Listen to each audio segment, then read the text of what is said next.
Hey guys, tonight we begin with a journey unlike any other. Not through life, but through the most unforgettable exits in history. The kind of deaths that make you gasp, shake your head, and say, "Did that really happen?"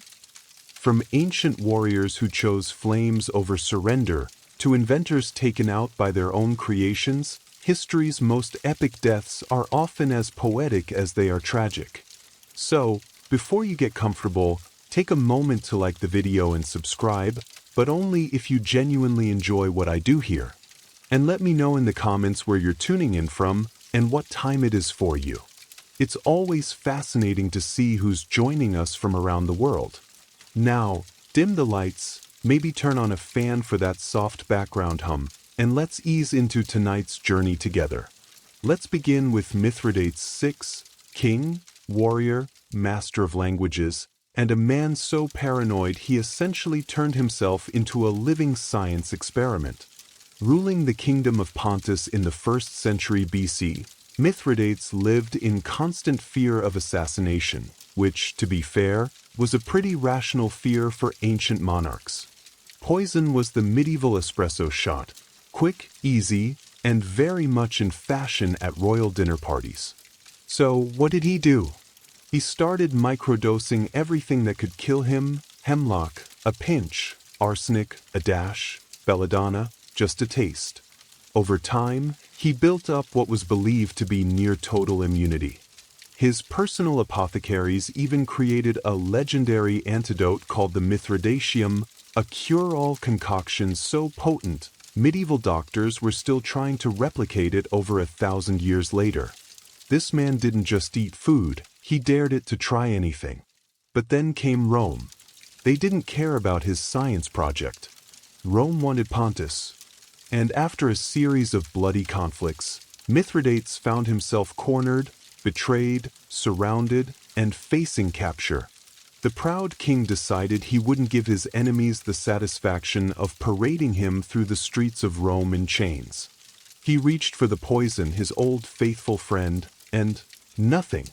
After years of carefully inoculating himself against death, he was, in fact, immune to dying, at least the quiet, elegant kind. Like a chef who couldn't be burned, or a fish who forgot how to drown, Mithridates had outplayed his own exit strategy. With Romans breaking down the gates, he turned to one of his mercenaries and essentially said, "All right, plan B. Do it manually." And just like that, the king who outsmarted poisons fell to a good old-fashioned sword thrust. Sometimes, death doesn't need to be clever, just consistent. Mithridates went down in history as the man who couldn't be killed chemically, but could still be stabbed like everyone else. It's almost poetic, really, a reminder that no matter how well you plan, fate always keeps a rusty blade nearby, just in case. Our next tale begins with a Viking. And like all good Viking stories, it includes beheading, bravado, and dental revenge. Meet Sigurd Eysteinsson, also known as Sigurd the Mighty, a Norse earl ruling over the Orkney Islands in the 9th century. Fierce in battle, proud of his conquests, and apparently not one for subtlety, Sigurd had a bit of a rivalry with a Scottish noble named Maelbrigt the Bucktoothed, which, yes, is a real nickname, and yes, it will become disturbingly relevant. Tired of the back and forth, Sigurd challenged Brigt to a battle, each bringing 40 men. But Sigurd, in true Viking fashion, cheated. He brought 80. The math was not in Brigt's favor. The result? Total massacre. Sigurd beheaded Brigt in the chaos and, in a bold move that can only be described as extra, tied the severed head to his saddle as a trophy on his victory ride home. This is where things go south. As Sigurd galloped through the countryside, feeling like a war god, Brigt's head bumped along beside him, swinging against the horse. And as fate would have it, one of Brigt's famously large teeth scraped Sigurd's leg. Just a scratch. Nothing to worry about, right? Wrong. This was the 9th century. There were no antibiotics, no neosporin, not even a bandage. The wound became infected, Sigurd fell ill, and within days he died. That's right, he was killed by the tooth of a man he had already beheaded. Brigd didn't win the battle, but he definitely won the grudge match. It's the kind of story that feels like it belongs in a myth, a warrior punished for arrogance, felled by the smallest, most ironic detail, a literal bite from the past. And while Viking sagas are often filled with dramatic deaths, flaming ships, curses from angry gods, few are as poetically absurd as this one. Sigurd rode home thinking he had won. Instead, he became the punchline in one of history's most bizarre obituaries. So, let that be a lesson. Even in victory, check your saddle, and maybe don't strap enemy heads to your horse. You never know what teeth are plotting. Let's talk about Pyrrhus of Epirus, a man so good at winning battles that he lost entire wars just proving the point. This was no minor noble. Pyrrhus was the cousin of Alexander the Great, a military prodigy, and a persistent thorn in the side of Rome. He was known for Pyrrhic victories. That's when you technically win, but lose so much doing it that you might as well have stayed home and done laundry. After years of exhausting campaigns, heroic charges, and shouting at elephants to do what they were told, Pyrrhus ended up in Argos, trying to sort out yet another Greek political mess. It was late. He was tired. But honor and bad decisions demanded one more battle. So, in the dead of night, Pyrrhus led his troops into the city. But this wasn't a grand, cinematic entrance. His elephants got stuck in narrow streets. His soldiers got lost. And by morning, Pyrrhus, the great general, was sword-fighting random enemies in an alley like a drunken tourist in armor. Now, here's where fate sharpens its comedy pencil. Above the street, an elderly woman watched the chaos unfold from her rooftop. We don't know her name, but we do know this. She had opinions and a roof tile. And she decided it was time to participate with the casual accuracy of someone who had clearly thrown a few things before, probably at chickens, grandchildren, or other invading kings. She dropped the tile. Direct hit. The ceramic shingle clonked Pyrrhus on the head. He fell to the ground like a sack of old turnips. One of the enemy soldiers, either confused or opportunistic, rushed over and finished him off. Just like that, the man who survived Roman legions, Macedonian politics, and his own ego was taken out by a Greek grandma and basic building supplies. No epic final duel, no glorious charge, just a fatal encounter with bad roof maintenance. There's no statue for the woman, no official medal for best use of architectural debris in urban combat, but honestly, there should be. And Pyrrhus? He became a cautionary tale, a reminder that no matter how big your army is, gravity always wins. Next up is Grigory Rasputin, the Russian mystic, healer, and beard enthusiast whose death has become the gold standard for overkill. Now, Rasputin was a problem, not just politically, but cosmically. He was like that one guy at a party who won't leave, won't stop talking about his spiritual visions, and has somehow hypnotized the host's wife and all her friends.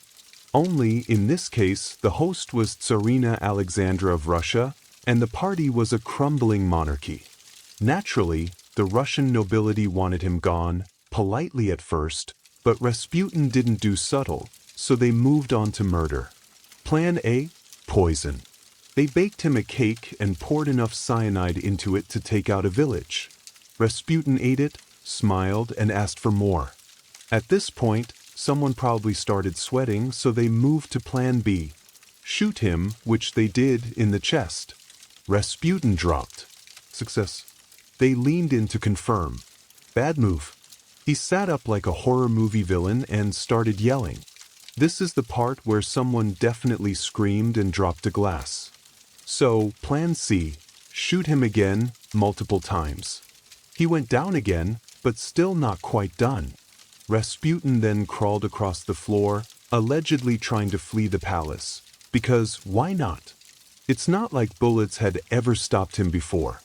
By now, the assassins were running out of ideas. So, they bound him up, dragged him to the river, and threw him into the frozen Neva. Just to be thorough. And here's the final twist. When his body was found downstream, his hands were reportedly clawing at the ice, which implies he was still alive underwater, trying to escape, because, of course, he was. It took poison, gunfire, blunt force trauma, and drowning to finally end Rasputin. If they tried stabbing him with garlic or driving a stake through his heart, no one would have even blinked. So, what do we learn here? Never underestimate a man with terrible hygiene, questionable theology, and skin apparently made of iron. Our next exit comes courtesy of Chrysippus of Soli, a Stoic philosopher from ancient Greece who spent his life contemplating logic, ethics, and, apparently, fig-eating livestock. Now, Stoic philosophers were known for their seriousness. They taught emotional restraint, rational thought, and enduring hardship with a stiff upper lip. But Chrysippus? He went out laughing, literally. One afternoon, while doing whatever ancient philosophers did between lectures, likely pacing dramatically in a toga, Chrysippus noticed something odd: a donkey eating figs. That's it. That's the scene. But Chrysippus, clearly in a mood, turned to a servant and said, "Give that donkey a drink of wine to wash down the figs." And that's when it happened. He began to laugh, and he didn't stop, not a polite chuckle, not a philosopher's smirk, but a full-blown, chest-rattling, wheezing, gasping, tears-in-the-eyes laughing fit that ended in death. Yes, the man who could lecture for hours about the nature of the universe died because he thought a donkey eating fruit and sipping wine was too funny to live through. To be clear, this wasn't the first time ancient Greek philosophers died in bizarre ways. One supposedly choked on a fig, another fell into a well while stargazing. But Chrysippus truly committed to the bit. Imagine the scene: scholars gathered around, ready for another lesson in virtue, only to find their teacher sprawled on the floor, still smiling, possibly mid-giggle. Not exactly the legacy Plato had in mind. There's something beautifully ironic about a Stoic, someone whose entire life was about controlling emotion, being undone by a single punchline. It's like if a fire safety instructor went out juggling matches near a curtain. And what a legacy! People might forget your theories on metaphysics, but the guy who died laughing at his own donkey joke, that'll be passed down for centuries. Some say laughter is the best medicine. In this case, it was definitely not. Let us now meet Franz Reichelt, a man of vision, a man of ambition, a man who thought, why should only birds have all the fun? Franz was an Austrian-born tailor living in Paris in the early 20th century. But he didn't just sew suits, he wanted to sew history. His idea? A wearable parachute. That's right, Franz dreamed of designing a coat that could transform into wings. Fashion meets aviation. Early aviation was still a mess at this point, with planes that looked like flying kites and crashes being more common than landings. So, Franz figured, if pilots had to go down, at least they could glide down in style. After many attempts, tests, and prototypes, most of which ended with crash dummies plummeting into the ground, Franz was ready. Or at least he thought he was. Despite friends and authorities begging him not to, he insisted on testing it himself. And what better stage for this dramatic debut than the Eiffel Tower? It was 1912. Franz arrived in full media flair, proudly wearing his flying coat. Reporters gathered, cameras rolled, even police were there, mostly hoping to stop him, but also somewhat curious. He climbed the tower, waved to the crowd, and stood on the ledge. And then he jumped. The parachute? It didn't open. Not even a little. Franz fell straight down like a tailor-shaped brick and hit the ground at roughly, we don't measure speed in pain, miles per hour. He died instantly, leaving behind a crater, a twisted coat, and an uncomfortable silence among the spectators. It would have been a tragic end if it weren't also so perfectly ironic, a man who tried to make falling safe by falling. He went out doing what he loved, inventing. Unfortunately, his final prototype also served as his final moment. And as cruel as history can be, it remembers him not as a tailor, not even as an inventor, but as the flying tailor, a man who aimed for the sky and made it to the ground instead. If you thought being a Roman emperor meant eternal glory, flowing togas, and grapes served on silver platters, let me introduce you to Valerian, the only Roman emperor who got captured in battle and then turned into furniture. Valerian ruled during the 3rd century CE, a time when the Roman Empire was cracking like an overcooked lasagna, plagues, civil wars, barbarian invasions. It was bring your own chaos every year. Still, Valerian tried to hold it all together. One of his main challenges? The Persians, specifically a king named Shapur, who had absolutely no patience for Roman posturing. So, Valerian gathered his army and marched east, determined to assert dominance. It did not go well. In the Battle of Edessa, the Roman army was obliterated and Valerian was taken alive, a rarity back then. Capturing an emperor was like catching a unicorn in a bear trap. You'd think Shapur might ransom him or make a diplomatic power play. Nope. Shapur had a better idea. He used Valerian as a literal human footstool. That's right, whenever Shapur mounted his horse, he had the former emperor brought out to kneel beneath his boots. Daily. Publicly. It's not just humiliation, it's humiliation with choreography. And just when you thought it couldn't get worse, it did. After years of this royal degradation, Valerian died in captivity. The sources disagree, but the most colorful version says Shapur had him skinned, stuffed with straw, and displayed as a war trophy in a Persian temple, a warning to Rome, a triumph for Persia, and, let's be honest, a taxidermist's worst day on the job. Rome, of course, was not pleased. They never officially acknowledged Valerian's fate. They acted like he just sort of disappeared, probably sipping wine in retirement, right? Sure. But Valerian's fate stuck in the historical memory, a mighty emperor brought down by hubris, bad strategy, and a king with a very literal sense of humor. Say hello to King Adolf Frederick of Sweden, a monarch remembered less for ruling a nation and more for losing a duel with his own dinner. Adolf Frederick reigned during the 18th century, a relatively peaceful time in Swedish history. He wasn't known for waging wars, passing sweeping reforms, or writing philosophical treatises. No, he's famous for eating himself to death, and not metaphorically. This was not a poetic, devoured by ambition situation. This was a literal death by buffet. It was Fat Tuesday, 1771, the last day before Lent, a perfect excuse to indulge. And King Adolf did not hold back. According to historical accounts, he consumed lobster, caviar, sauerkraut, smoked herring, champagne, and 14 servings of his favorite dessert, semla. Now, if you've never had a semla, imagine a cardamom-spiced bun filled with almond paste and whipped cream, floating in warm milk. Delicious, fluffy, deceptively innocent, unless you eat them 14 times in a row, in which case they become a Viking curse in pastry form. After this heroic effort, the king reportedly complained of stomach pains, which, let's be honest, is the politest way history could phrase what must have been a full-body rebellion. Shortly after he died. Cause of death? Digestive problems, they said. In modern terms, we might file that under fatal food regret. Swedish citizens were understandably shocked. 1 minute, you have a king. The next, he's been outmaneuvered by a dessert. Not an assassin, not a rebellion, not a duel, cream and almonds. There's something bizarrely poetic about it.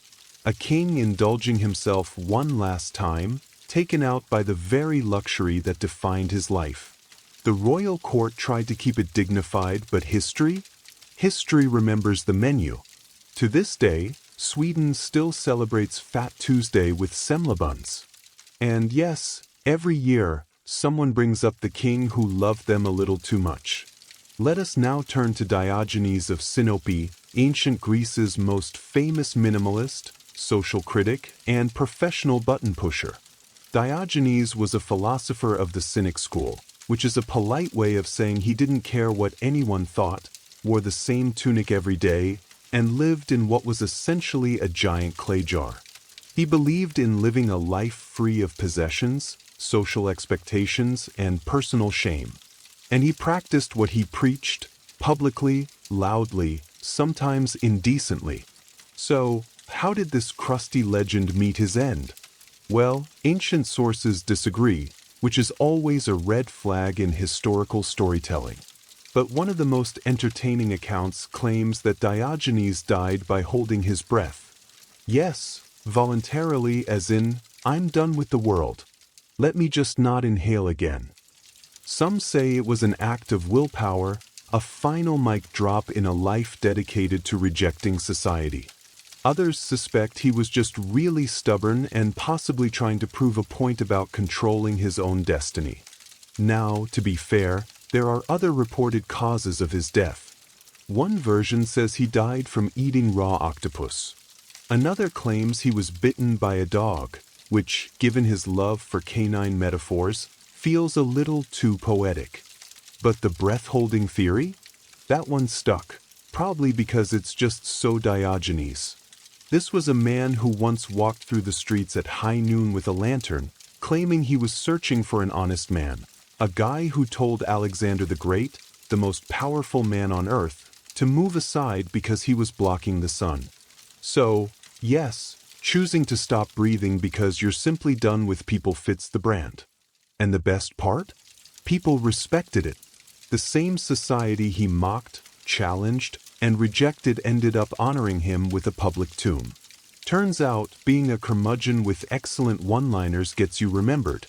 Diogenes died the way he lived, dramatically, weirdly, and completely on his own terms. Now, we come to Marcus Licinius Crassus, a man so wealthy he made other Roman millionaires feel like part-time pottery vendors. Crassus wasn't just rich, he was obscenely rich. He owned silver mines, real estate, slaves, fire brigades. Yes, fire brigades, which he sent to burning buildings and offered to help if you sold him the property first. Real estate shark, Roman edition. But he wanted more, not just gold, but glory. He'd already made money. Now he wanted to be remembered like Caesar or Pompey, the kind of man who conquered something larger than a tax loophole. So, in 53 BC, Crassus decided to invade Parthia, Rome's wealthy eastern neighbor.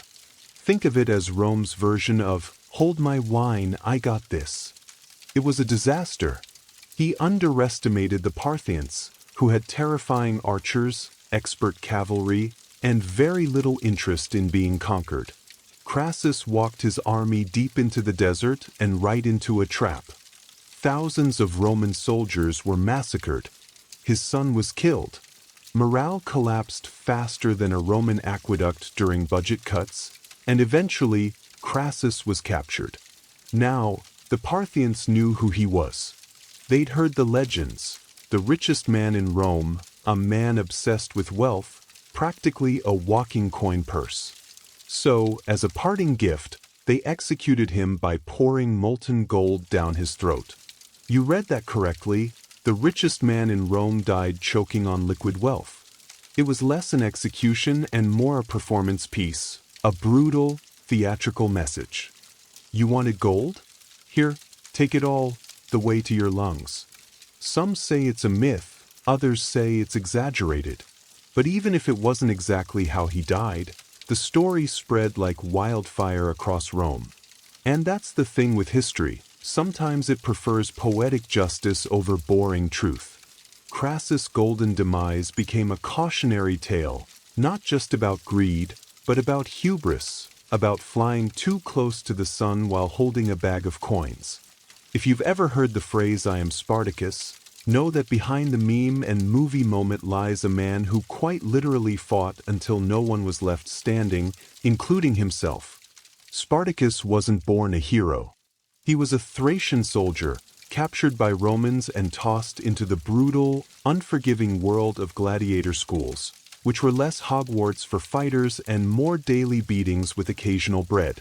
He trained, he survived, and then he rebelled. In 73 BC, along with about 70 fellow gladiators, Spartacus escaped using kitchen knives and whatever else wasn't nailed down. Within weeks, they had defeated Roman patrols and gathered thousands of runaway slaves and outcasts. It became a movement, a full-blown slave uprising right in the heart of Rome's pride. For 2 years, Spartacus led this rebel army. They defeated trained legions, embarrassed Roman generals, and caused panic in the Senate. And through it all, Spartacus refused to be treated like a footnote. He wasn't just escaping, he was fighting back. But the Romans, unsurprisingly, don't enjoy being humiliated for long. Enter Marcus Licinius Crassus, yes, molten gold throat Crassus from our last chapter, who was tasked with cleaning up the rebellion before it became a full revolution. Eventually, Spartacus and his army were cornered in southern Italy, outnumbered, surrounded, supplies running low, no escape. But Spartacus didn't surrender. Instead, he did what Spartacus always did. He fought. According to ancient sources, he charged directly toward Crassus himself, slicing through soldiers like a man who had absolutely no interest in retiring quietly. He was wounded, reportedly stabbed multiple times, but kept fighting until he vanished in the crush of battle. His body was never found, no triumphal parade, no captured king on Roman steps, just gone. And yet, his story endured. Rome crucified over 6,000 of his followers along the Appian Way as a warning. But they couldn't erase the fact that a man who started with kitchen knives had nearly broken their empire's pride. Spartacus didn't just die, he refused to fall. And that kind of ending leaves a louder echo than any emperor's throne. In the chaotic twilight of the Roman Republic, a time when senators plotted over wine and civil wars broke out during lunch breaks, one name flickers briefly before going out in spectacular fashion: Lucius Junius Brutus Damasippus. Now, Damasippus wasn't a household name, but he was a Roman general and a staunch supporter of Marius, one half of the infamous Marius versus Sulla rivalry.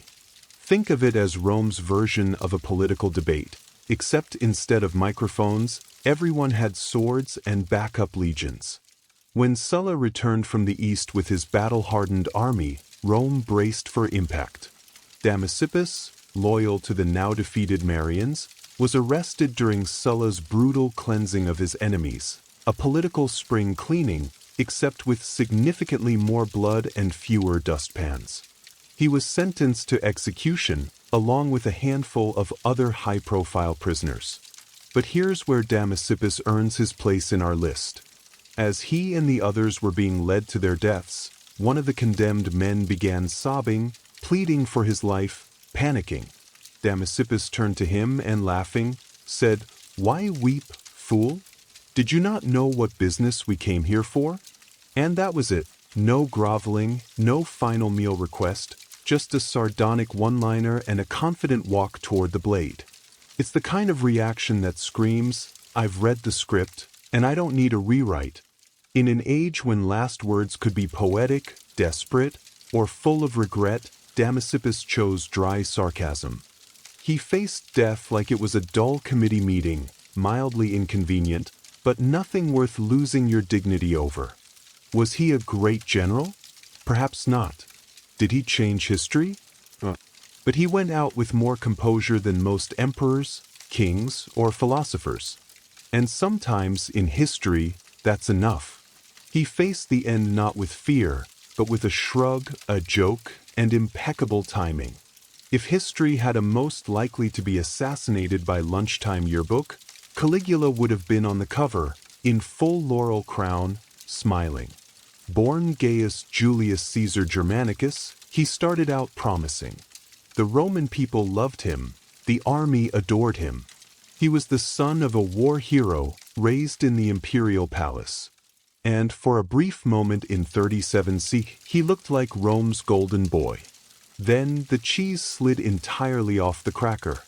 Caligula's reign spiraled into a fever dream of paranoia, delusion, and performance art-level governance. He declared himself a god, demanded to be worshipped as such, and famously appointed his horse, Incitatus, as a senator.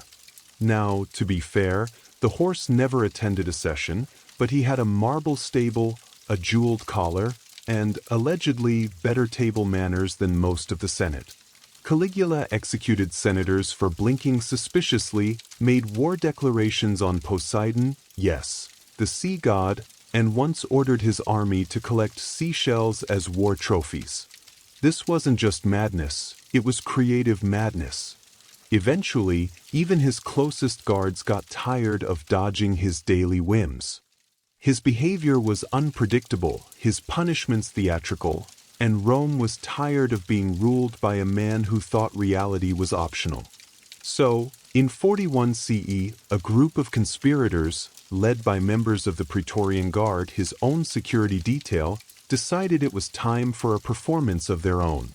They cornered him in a corridor beneath the palace. No speeches, no poetic farewells, just stabbing. Lots of it. One source says over 30 wounds were inflicted.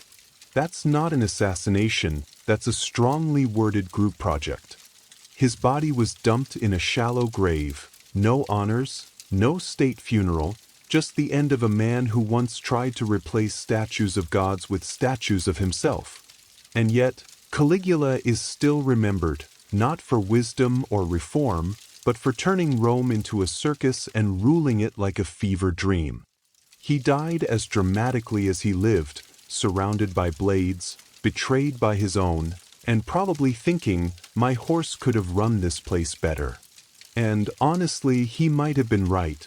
Few people in history have had a death as weirdly specific and wine-themed as George Plantagenet, Duke of Clarence.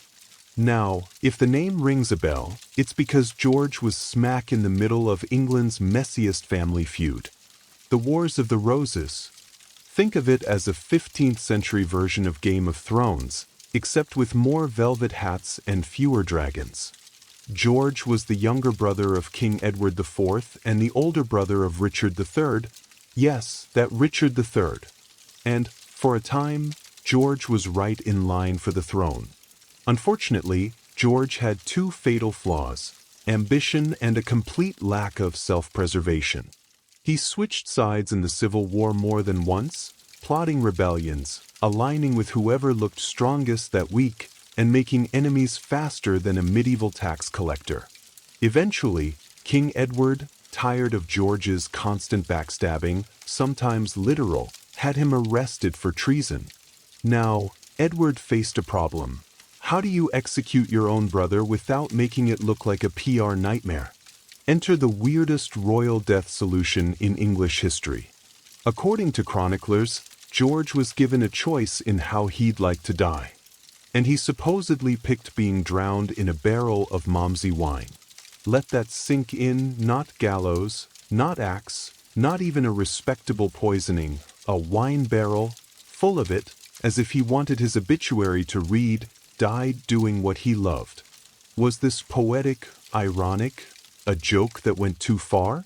Historians still argue about whether it really happened or if it was a satirical flourish added later. But the image stuck, and, honestly, even if it's exaggerated, it feels like something Clarence would have requested: messy, extravagant, and mildly ridiculous. He was buried in Westminster Abbey, probably stone-cold sober by then, and largely forgotten, except for the rather splashy nature of his demise. So, if you ever feel like your family has drama, just remember, at least no one's been accused of treason, sentenced to death by wine barrel, and turned into England's most drinkable cautionary tale. Now, that's a vintage ending. To close out our journey of legendary exits, we arrive at a tale that proves brilliance is no defense against bad timing: the death of Archimedes, the greatest mind of ancient Greece, tragically felled by a guy who did not care about geometry. Archimedes was a mathematician, engineer, inventor, basically the kind of guy who could glance at a puddle and discover fluid mechanics. He invented levers, pulleys, war machines, and once reportedly defended the city of Syracuse with giant mirrors that reflected sunlight to set Roman ships on fire. Whether or not that last bit is true, the man was undeniably sharp. Unfortunately, what he wasn't was social.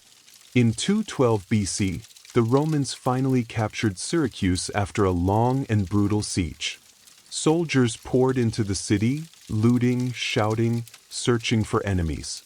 And there, on the ground, bent over a diagram in the sand, was Archimedes. He was sketching, deep in thought, probably working out some eternal truth about spirals or catapults or how many camels it takes to fill a bath. A Roman soldier approached.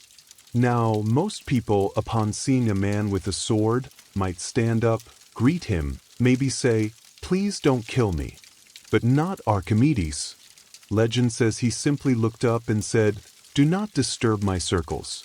That was it, no plea, no introduction, just a firm boundary about his geometry. The soldier, either offended, confused, or simply not a fan of math, killed him on the spot, a casual, almost bureaucratic end to one of the greatest minds in history. When the Roman general Marcellus found out, he was furious. He'd given strict orders that Archimedes be spared. The man was too valuable, too brilliant to waste. But alas, brilliance is no match for a confused foot soldier and a bad attitude. There's a strange poetry in it. Archimedes, the man who calculated the volume of irregular shapes and invented the screw pump, felled not by a rival genius, but by someone who probably didn't even know what a hypotenuse was. And so, one of history's brightest lights was snuffed out mid-equation. Let that be a lesson. If you're working on a big idea, maybe look up once in a while, especially during an invasion. Being royalty came with a lot of perks, velvet robes, bottomless feasts, a private choir or two. But as King Henry I of France learned in the 11th century, it didn't come with back support. Now, Henry wasn't particularly wild. He didn't ride into battle bare-chested or throw orgies in the throne room. He was a relatively steady ruler, which, in medieval Europe, made him practically a unicorn. He reigned from 1031 to 1060, dealt with some standard rebellions, raised a family, built a church here and there, nothing too flashy. But he will forever be remembered, not for what he ruled, but for how he left. The story goes that one day, after sitting for a long time, perhaps in prayer, or more likely just after a really long royal meeting, King Henry stood up too quickly. And that was it. He collapsed. Possibly a stroke, possibly an aneurysm, possibly just gravity asserting dominance. Whatever it was, he died shortly afterward. To be fair, medicine in the 11th century wasn't exactly known for its diagnostic accuracy. The local physician probably waved some herbs over his chest, muttered something about bad humors, and recommended immediate bleeding. Spoiler, it didn't work. And thus, the King of France became one of the first recorded victims of what modern science might call orthostatic hypotension, that weird head rush you get when you stand up too fast and suddenly see stars. Only, in his case, it wasn't just dizziness, it was the end credits. Now, you might think that dying after standing up is a little too anticlimactic for a king. But consider the symbolism. A man who ruled for decades, made it through wars, plots, and plague, brought down by a swift change in posture. It's like history whispering, even kings aren't safe from leg cramps. In medieval Japan, where honor was often measured in sword strokes and dramatic exits, Sesshu chose a quieter legacy, one made of ink, silence, and extraordinary patience. Born in 1420, Sesshu was raised in a temple, trained as a Zen monk, and, like most monks, expected to follow a life of meditation, humility, and sweeping floors. Except Sesshu had a problem. He loved to draw, constantly, obsessively, especially when he wasn't supposed to. There's even a famous story that, as a child, when punished and tied up for neglecting his duties, he used his toe to draw a mouse on the floor, so lifelike that the monks were reportedly startled. That's right, his detention doodles had jump scares. Sesshu later traveled to China to study ink painting at its source. He returned to Japan with a style so bold, fluid, and emotionally charged that it changed Japanese art forever. Landscapes that looked like they were breathed onto the page, mountains that seemed to hover in mist, trees with more personality than most dinner guests. He grew old painting nature and emptiness, classic Zen themes. But, unlike the samurai of his age, who often died dramatically in battle or ritual suicide, Sesshu simply kept painting. And when his time came, he faced death as he faced life, with a brush in hand. Legend says that, as he lay dying in 1506, Sesshu asked for ink and paper. His final act? A single, bold stroke, one last line on the page. Simple, intense, mysterious. No signature, no explanation, just a brushstroke to mark the exit, as if to say, this is enough. He didn't die in a sword fight. He didn't poison himself under a cherry tree. He simply painted until the end, and let the ink speak where words never could. A quiet death, but an epic one, if you understand what it means to leave behind a masterpiece in silence. So, next time life feels loud, remember Sesshu, sometimes the final word is just a line. If you've ever imagined a samurai death as noble, cinematic, and wrapped in cherry blossoms, Seigo Takamori is the man your imagination was borrowing from. Born in 1828, Seigo rose through the ranks as a brilliant warrior, statesman, and, eventually, a reluctant revolutionary. He helped lead the Meiji Restoration, which modernized Japan, abolished the feudal system, and, unfortunately, made samurai about as useful as a fax machine in a smartphone world. Many samurai adapted. Seigo did not. As reforms swept through Japan, banning swords, samurai stipends, and everything else that rhymed with tradition, Seigo became the quiet face of discontent. And in 1877, when the Satsuma Rebellion ignited, he stood at the front. It was supposed to be a protest.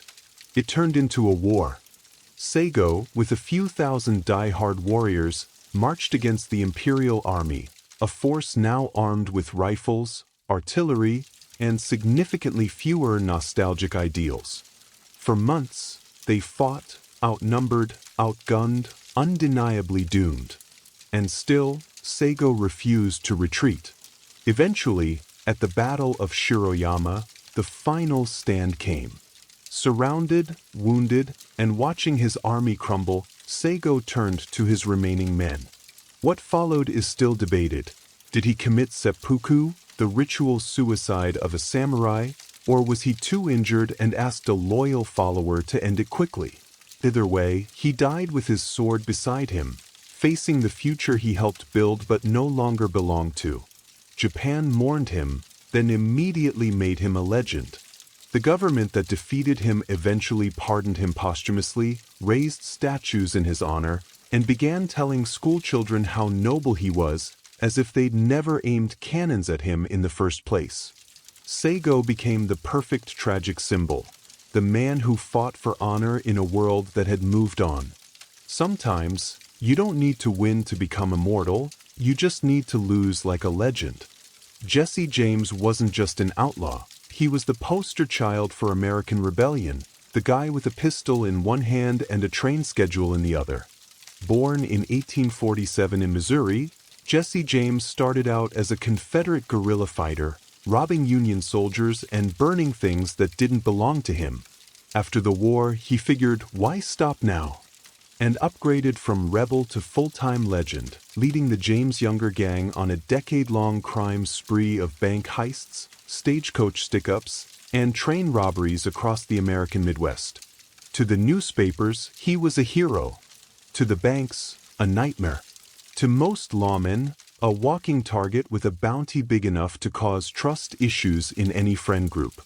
Which brings us to Robert Ford, Jesse's so-called friend and gang member, who had recently been promised a pardon and a $10,000 reward for helping bring Jesse in, dead or alive. In April 1882, Jesse James was hiding out in St. Joseph, Missouri, living under an alias. Robert Ford and his brother were staying with him, like roommates, but with more loaded weapons and fewer boundaries. On the morning of April 3rd, Jesse took off his guns, rare, and stepped up on a chair to dust a framed picture on the wall. A domestic moment, a little too peaceful. Ford took out his revolver, aimed at Jesse's back, and shot him in the head, mid-sentence, mid-movement, mid-dusting. The legend of the Wild West fell from a chair with a household chore unfinished, which feels somehow both epic and incredibly mundane. Robert Ford expected to be hailed as a hero. Instead, he was widely despised. The public didn't love Jesse because he was good, they loved him because he was bold. And killing him like that? It wasn't brave, it was convenient.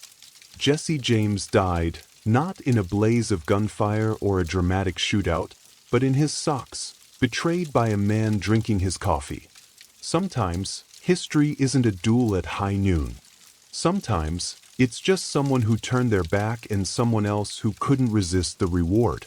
If you've never heard of Isambard Kingdom Brunel, just know this. He wore a top hat, built half of Victorian Britain, and had a name that sounded like it should come with its own locomotive.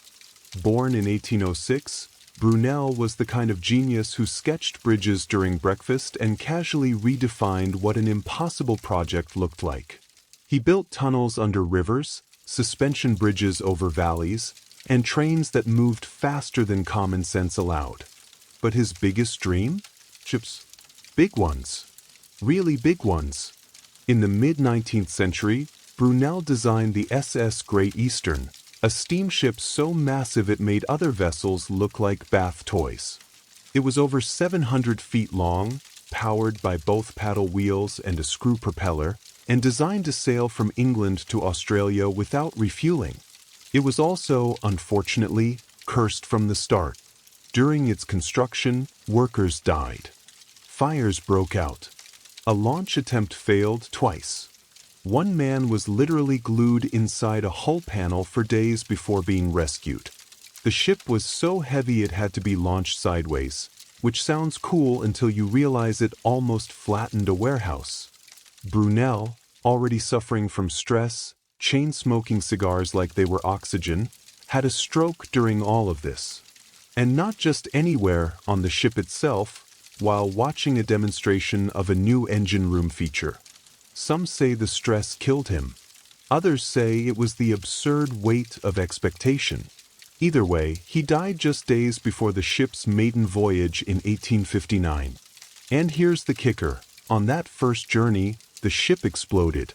A steam pipe ruptured. 6 people died. It survived the voyage, but the dream was already cracked. Brunel's death wasn't as theatrical as a battlefield or betrayal, but it was poetic. He was undone by his own brilliance, pushing the limits of what humanity could build and forgetting that physics and fate don't always cooperate. So, while most people are buried quietly, Brunel was effectively outlived by a floating skyscraper that nearly collapsed on top of his legacy. Still, his bridges stand, his tunnels hold, and the hat? Iconic. Sometimes, the most epic deaths happen when you dream a little too big, and reality doesn't blink. Cleopatra Selene II was born into a world ablaze with ambition, myth, and political warfare. Her mother was Cleopatra VII, last pharaoh of Egypt, who styled herself as the living goddess Isis. Her father was Mark Antony, Rome's famed general, a man torn between loyalty to the Republic and his love for Egypt's queen. From the moment of her birth in 40 BC, Selene was more than just a child. She was a symbol, a living promise that Egypt and Rome could rule together, not as rivals, but as partners. She was born in Alexandria, the city of wonders. Imagine growing up under marble colonnades and towering obelisks, where priests chanted in ancient tongues and philosophers argued under star maps. The Library of Alexandria was still breathing, the cult of Isis still powerful.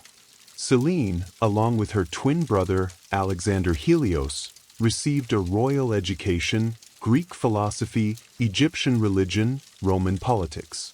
She learned to walk a line few could even see. But, despite the incense and ceremony, she was also born into a political trap. Cleopatra and Antony had carved up the Eastern Mediterranean like a wedding cake, giving their children grand titles they had no real armies to back. Little Selene was crowned queen of Cyrene and Libya before she could even speak. Her name meant moon, twin to her brother's sun. But the moon would soon have to learn how to survive in darkness.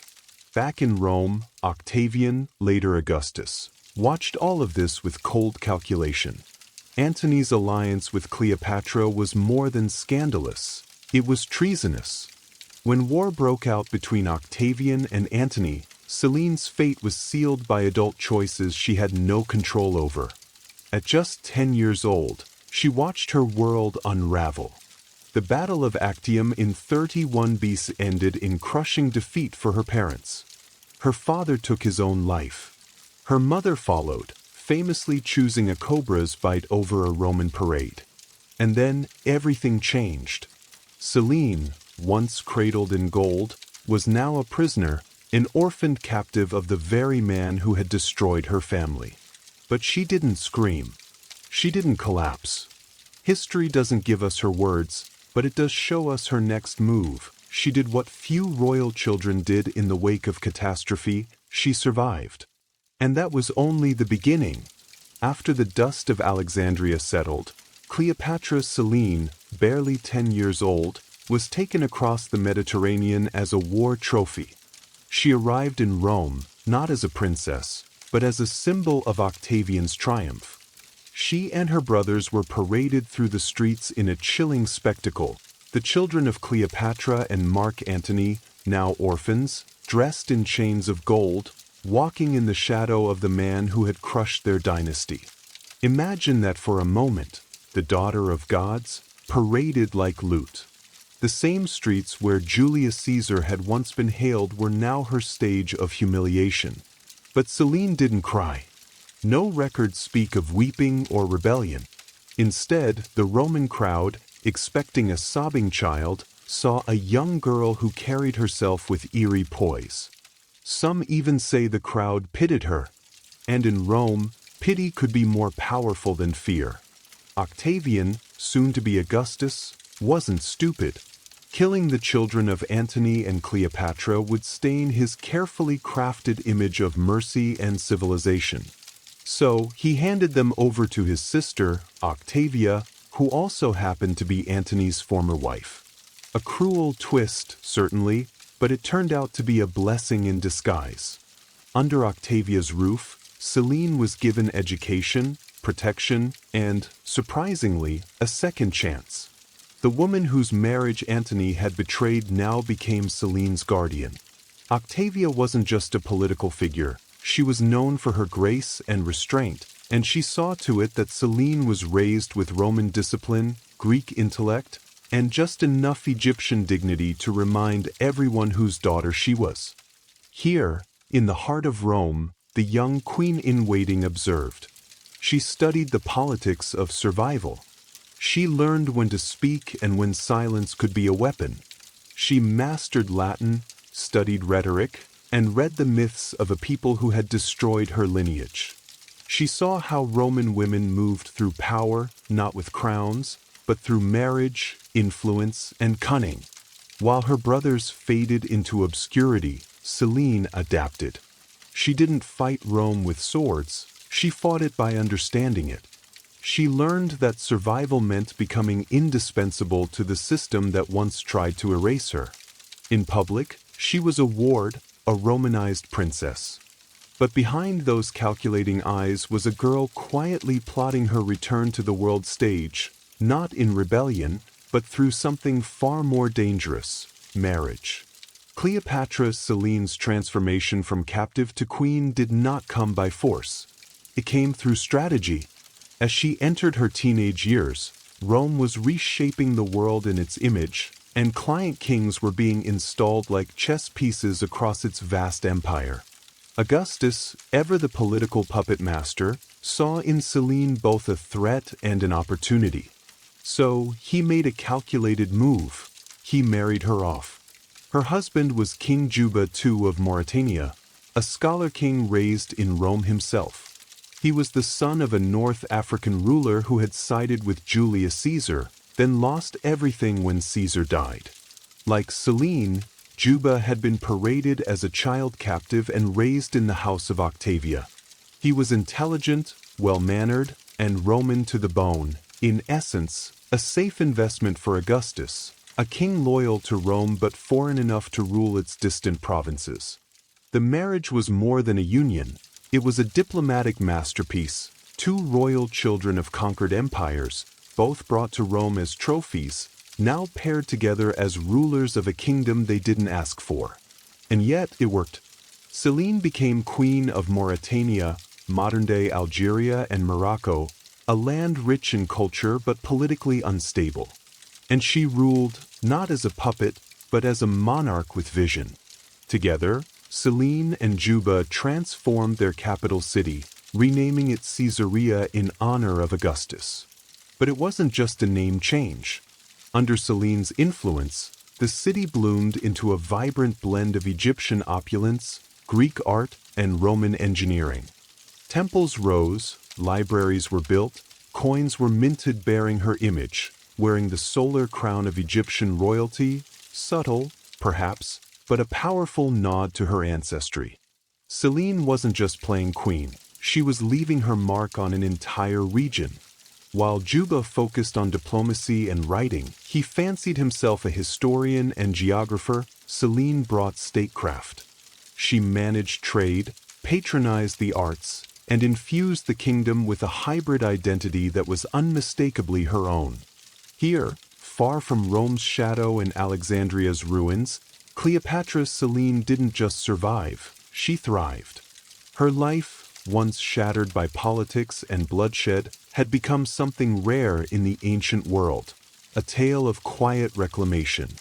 She was no longer a symbol. She was a sovereign. And she wasn't finished yet. Cleopatra Selene was not content to be a ceremonial figure or a quiet consort to Juba. She had been born into empire, tutored by tragedy, and sharpened by humiliation.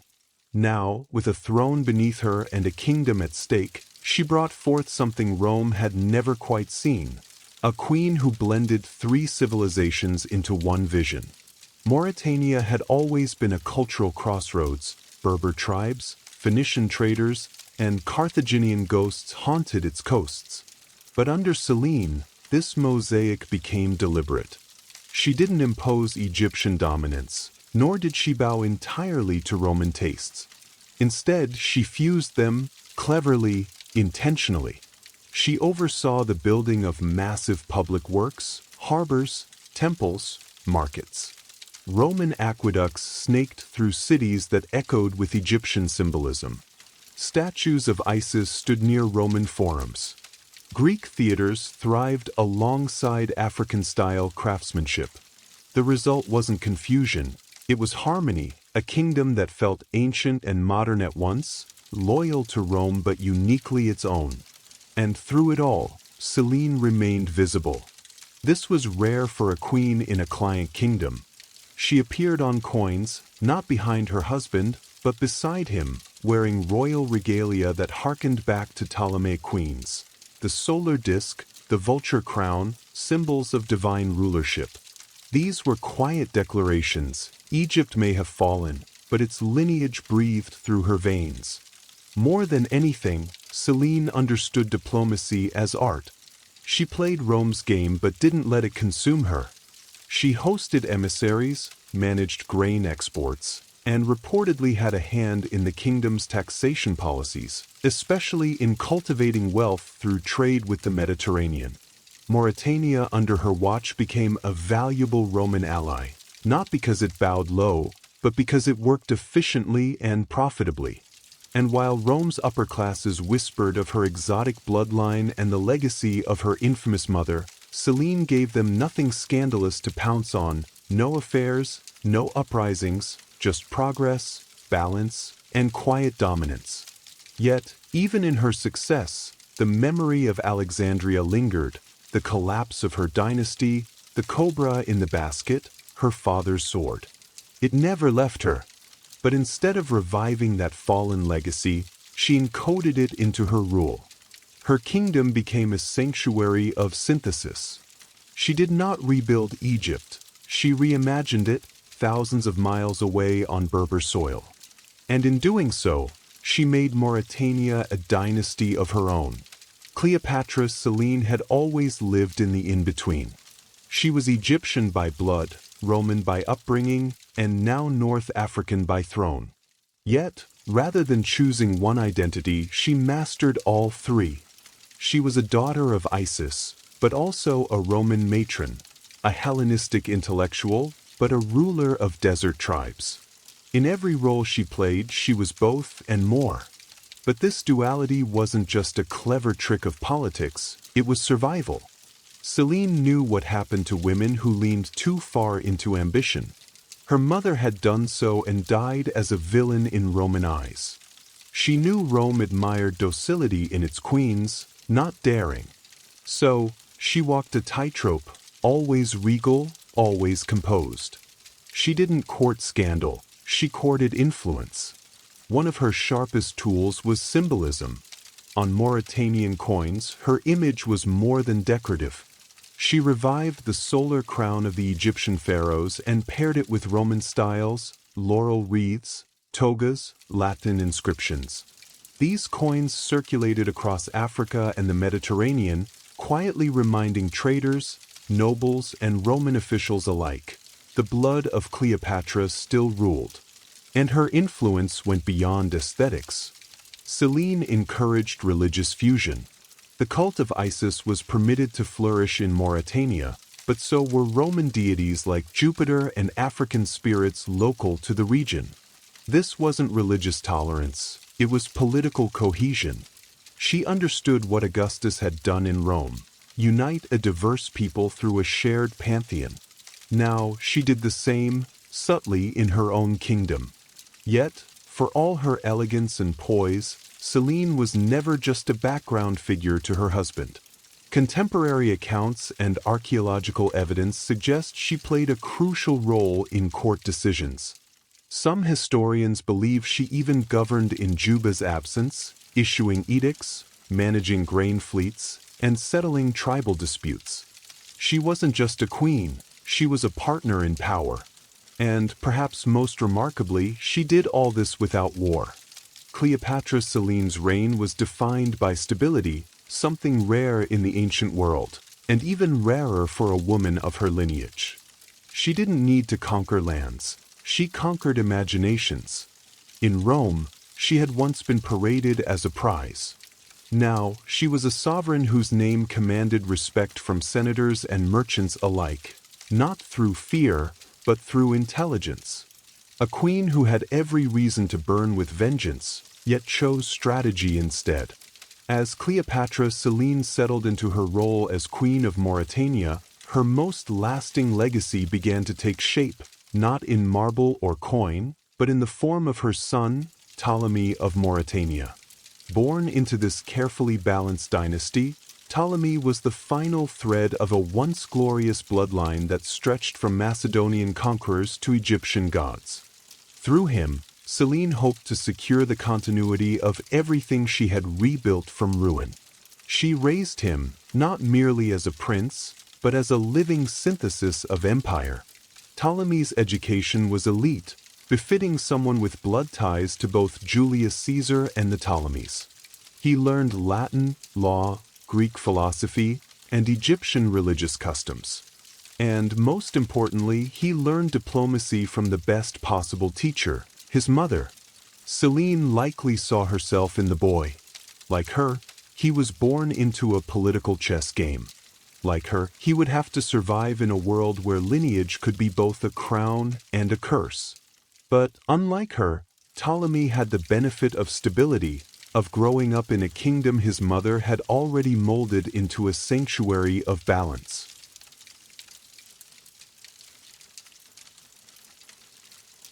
Yet, Selene wasn't naive. She had seen how quickly dynasties fall when heirs grow soft or reckless. So, she prepared him, not with swords, but with the tools of negotiation, politics, and culture. She ensured he would be fluent in the languages of power, literally and figuratively. But, perhaps most fascinating, is that Selene never tried to resurrect Egypt through her son. She knew better. The world had changed. Augustus ruled with iron control, and any attempt to revive old claims would be crushed. Instead, she quietly embedded Egypt into Mauritania's soul, through temples, imagery, customs, and passed that subtle legacy to Ptolemy. Her plan worked, at least for a time. Ptolemy eventually succeeded his father and ruled as king in his own right. Rome tolerated him, respected him, even granted him honorary consulship. He was treated like a prince of the blood, because that's exactly what he was. Through Ptolemy, Selene had done what her parents couldn't. She ensured the survival of their line without bloodshed. Her child wasn't a symbol of defeat, but of adaptation. And through him, her silent empire endured just a little longer. History often favors the loud, the conquerors, the revolutionaries, the mad emperors. But Cleopatra Selene left her legacy in whispers. No dramatic speeches survive. No scrolls filled with her philosophies. And yet, her fingerprints are everywhere, in the coins, the cities, the policies, and the quiet survival of a once-doomed dynasty. As she entered the later years of her reign, Selene faded from Roman records. Some historians interpret this silence as political erasure. Others believe it was by her design. After all, visibility in Rome came with a price, especially for a woman with her ancestry. Perhaps she preferred to rule from the shadows, effective, invisible, and untouched by scandal. There are no records of scandal in her life, no betrayals, no affairs, no executions ordered in passion. That, in itself, is remarkable. Selene navigated a world defined by male egos, shifting alliances, and cultural prejudice without once giving her enemies a foothold. She understood power, not as something to flash, but to wield subtly. And perhaps that subtlety was her revenge. One of her most powerful acts may have been the absence of vengeance. Unlike her mother, she never sought to reclaim Egypt. She didn't challenge Augustus or agitate against Rome. Instead, she ensured that her people, those who had followed her from Alexandria or remembered the old gods, were given refuge in her hybrid kingdom. Archaeological findings suggest Mauritania under her reign saw a fusion of religious practices, Egyptian funerary art found alongside Roman mosaics, North African shrines dedicated to Isis nestled beside altars to Jupiter. It was a spiritual mosaic held together by her quiet hand. Even the capital city, Caesarea, bore her influence. While named after Augustus, its soul reflected her. Public works flourished. Architecture carried Hellenistic elegance, and local crafts were elevated to state-sponsored prestige. She wasn't rebuilding Alexandria, she was outgrowing it. And yet, there was always the memory of her mother, glorified and vilified, of her father, disgraced and fallen, of a city lost, a dynasty ended, and a bloodline nearly erased. Selene didn't speak of these things. History doesn't give her voice. But she didn't need to. Her silence was a language of its own. Every policy she made, every temple she funded, every symbol she wore was a sentence in an unwritten memoir. The world forgot her words, but it remembered her results. And then she was gone.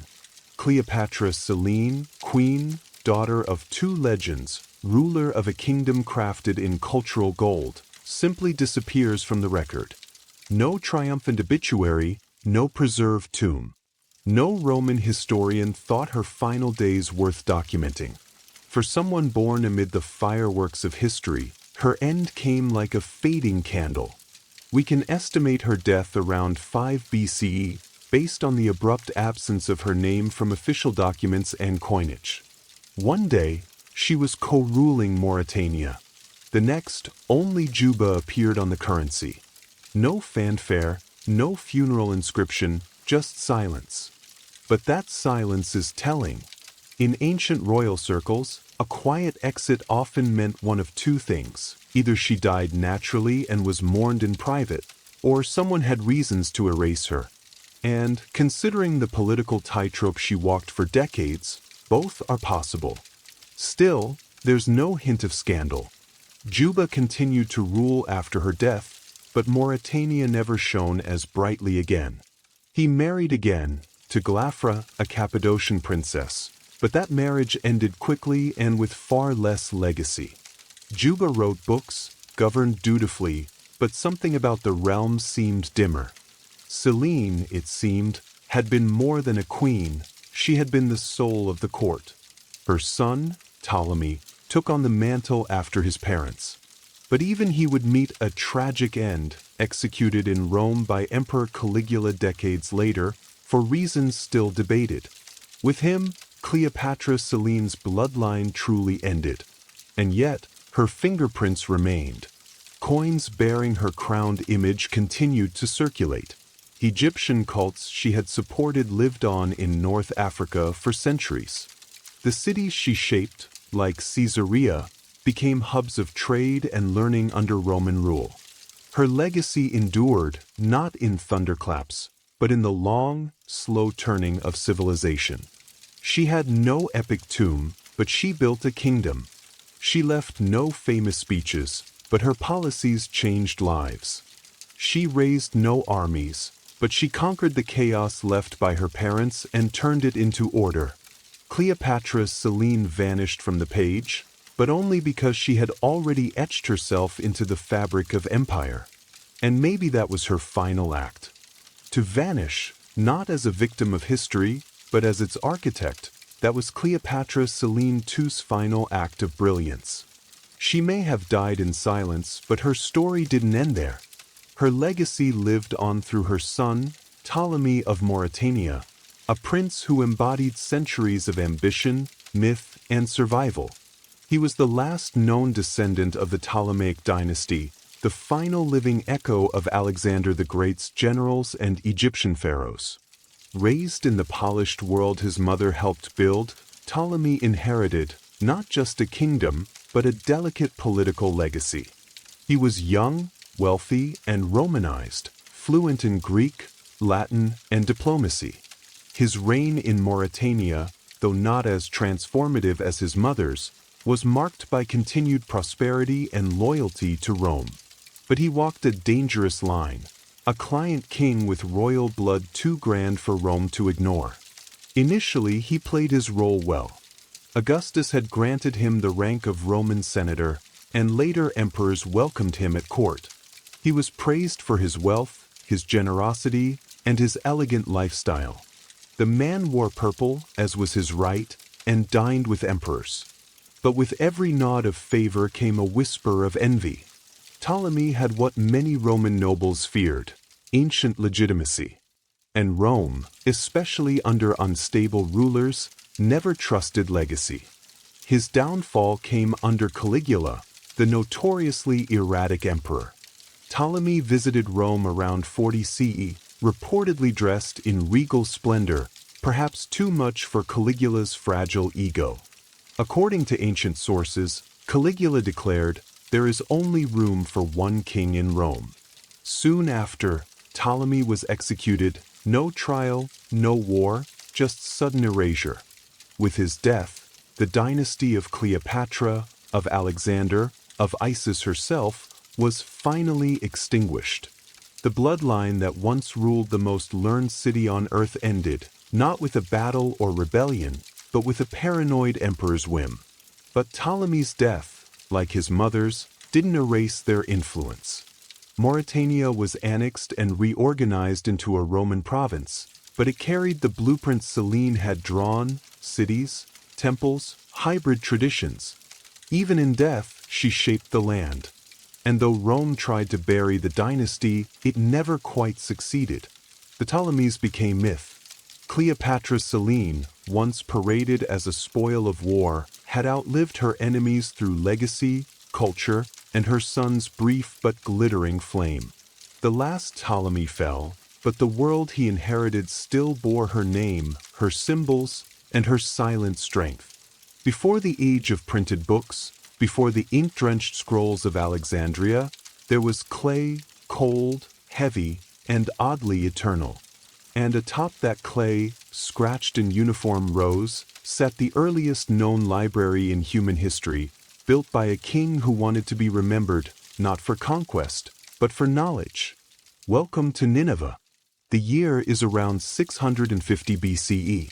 The king is Ashurbanipal, ruler of the Neo-Assyrian Empire and self-proclaimed king of the world. But unlike most rulers of his time, Ashurbanipal wasn't satisfied with temples and war trophies. He wanted something more profound, a vault for all human wisdom.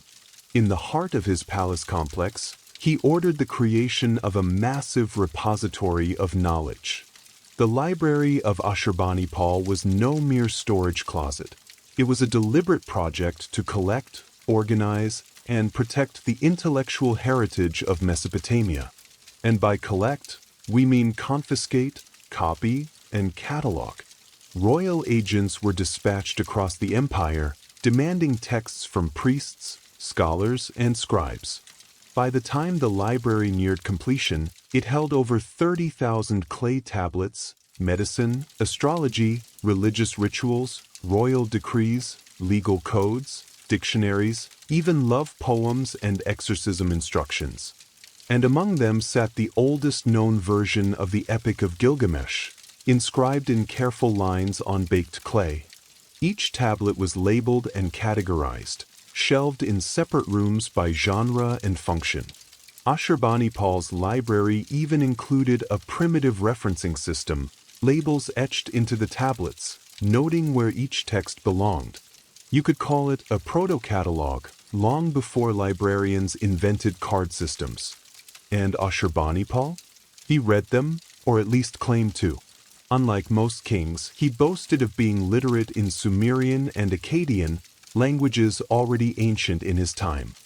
His inscriptions declare, "I have read the cunningly written tablets of Sumer and the obscure Akkadian language, which is hard to master." But this treasure trove wouldn't last. When Nineveh fell to a coalition of Babylonians and Medes in 612 BC, the palace was burned to the ground. Ironically, that fire preserved many tablets by baking them hard, locking their texts in time. Thousands of years later, archaeologists unearthed the scorched remains. And in that silence, they found a king's dream, a clay time capsule of human memory, stubbornly refusing to disappear. While Assyria carved knowledge into clay, the Egyptians etched their wisdom into something far more elegant, papyrus. And with it, they built some of the world's earliest literary sanctuaries, the House of Life, a fusion of temple, scriptorium, and archive.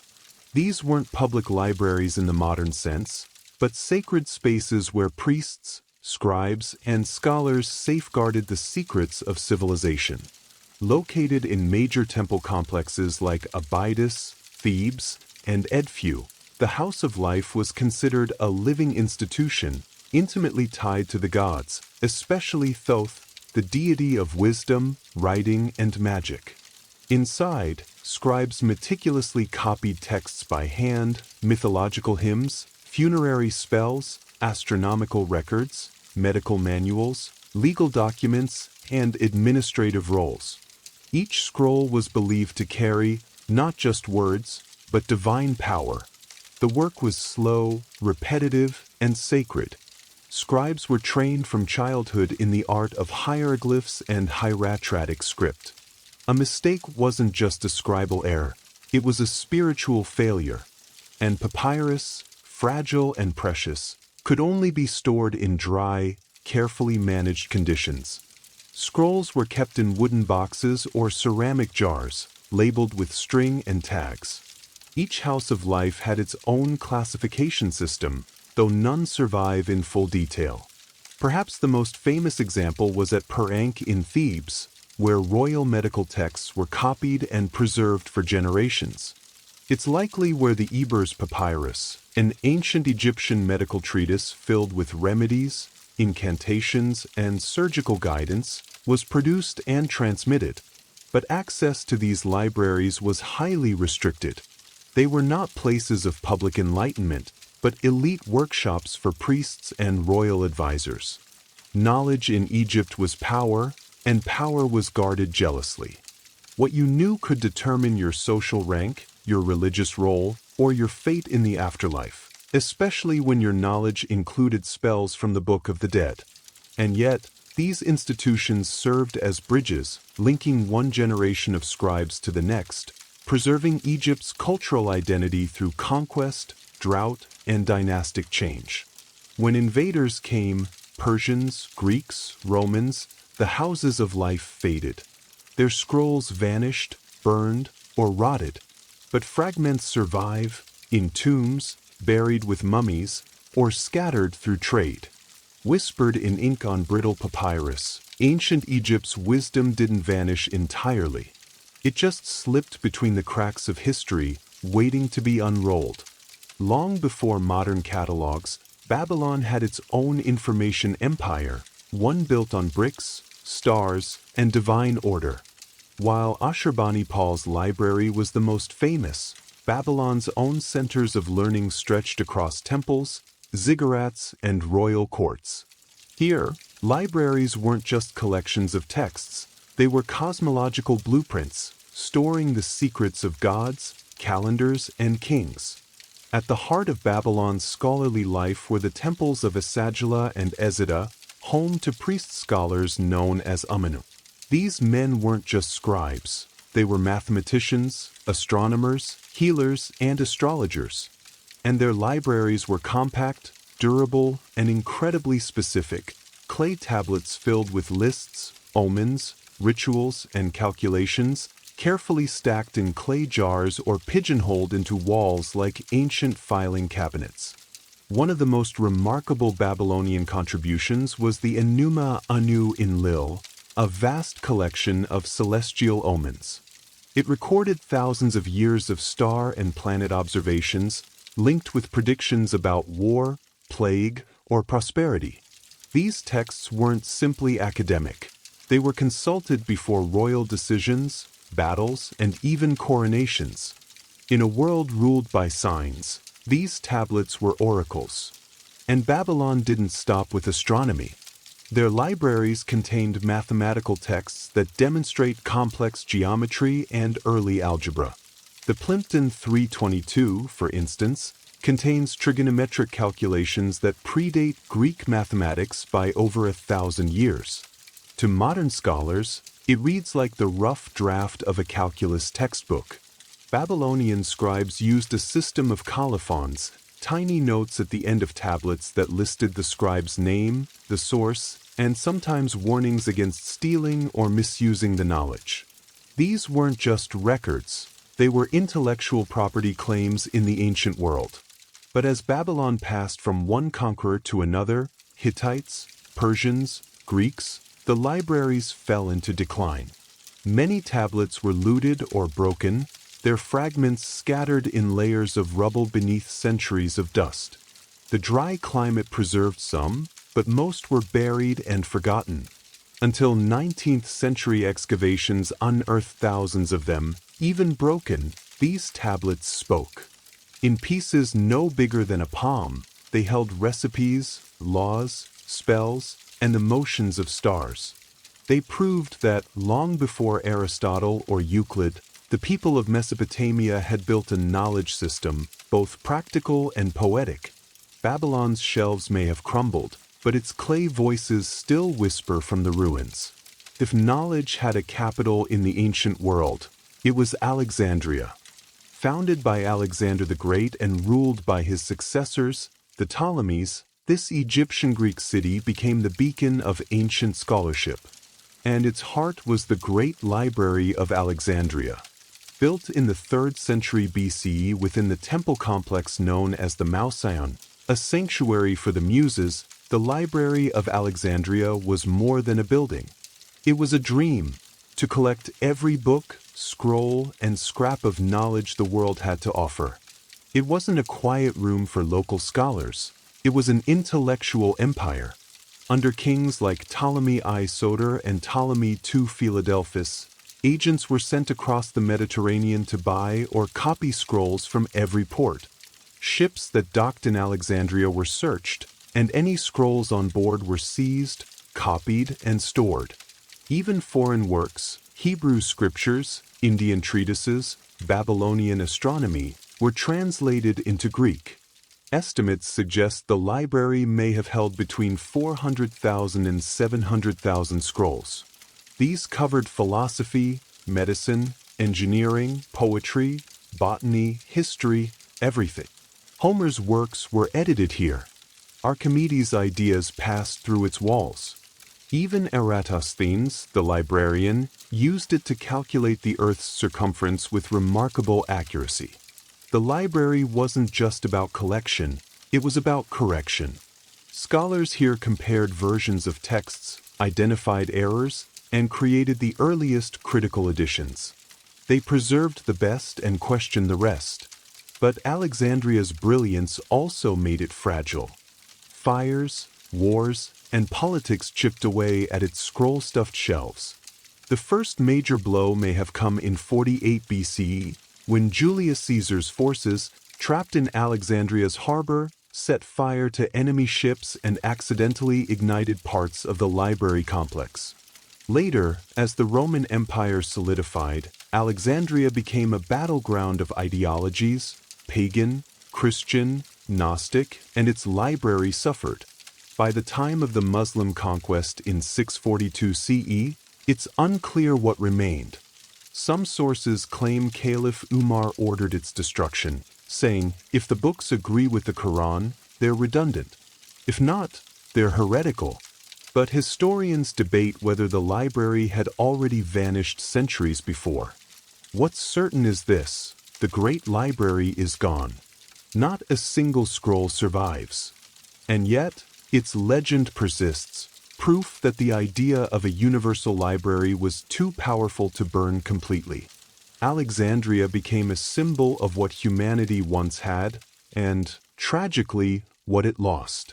While Alexandria basked in fame, another city was quietly building a rival library, one that would challenge its dominance and revolutionize the very material of writing. That city was Pergamon, located in what is now modern-day Turkey. Under the rule of the Attalid dynasty in the 3rd and 2nd centuries BC, Pergamon became a cultural powerhouse.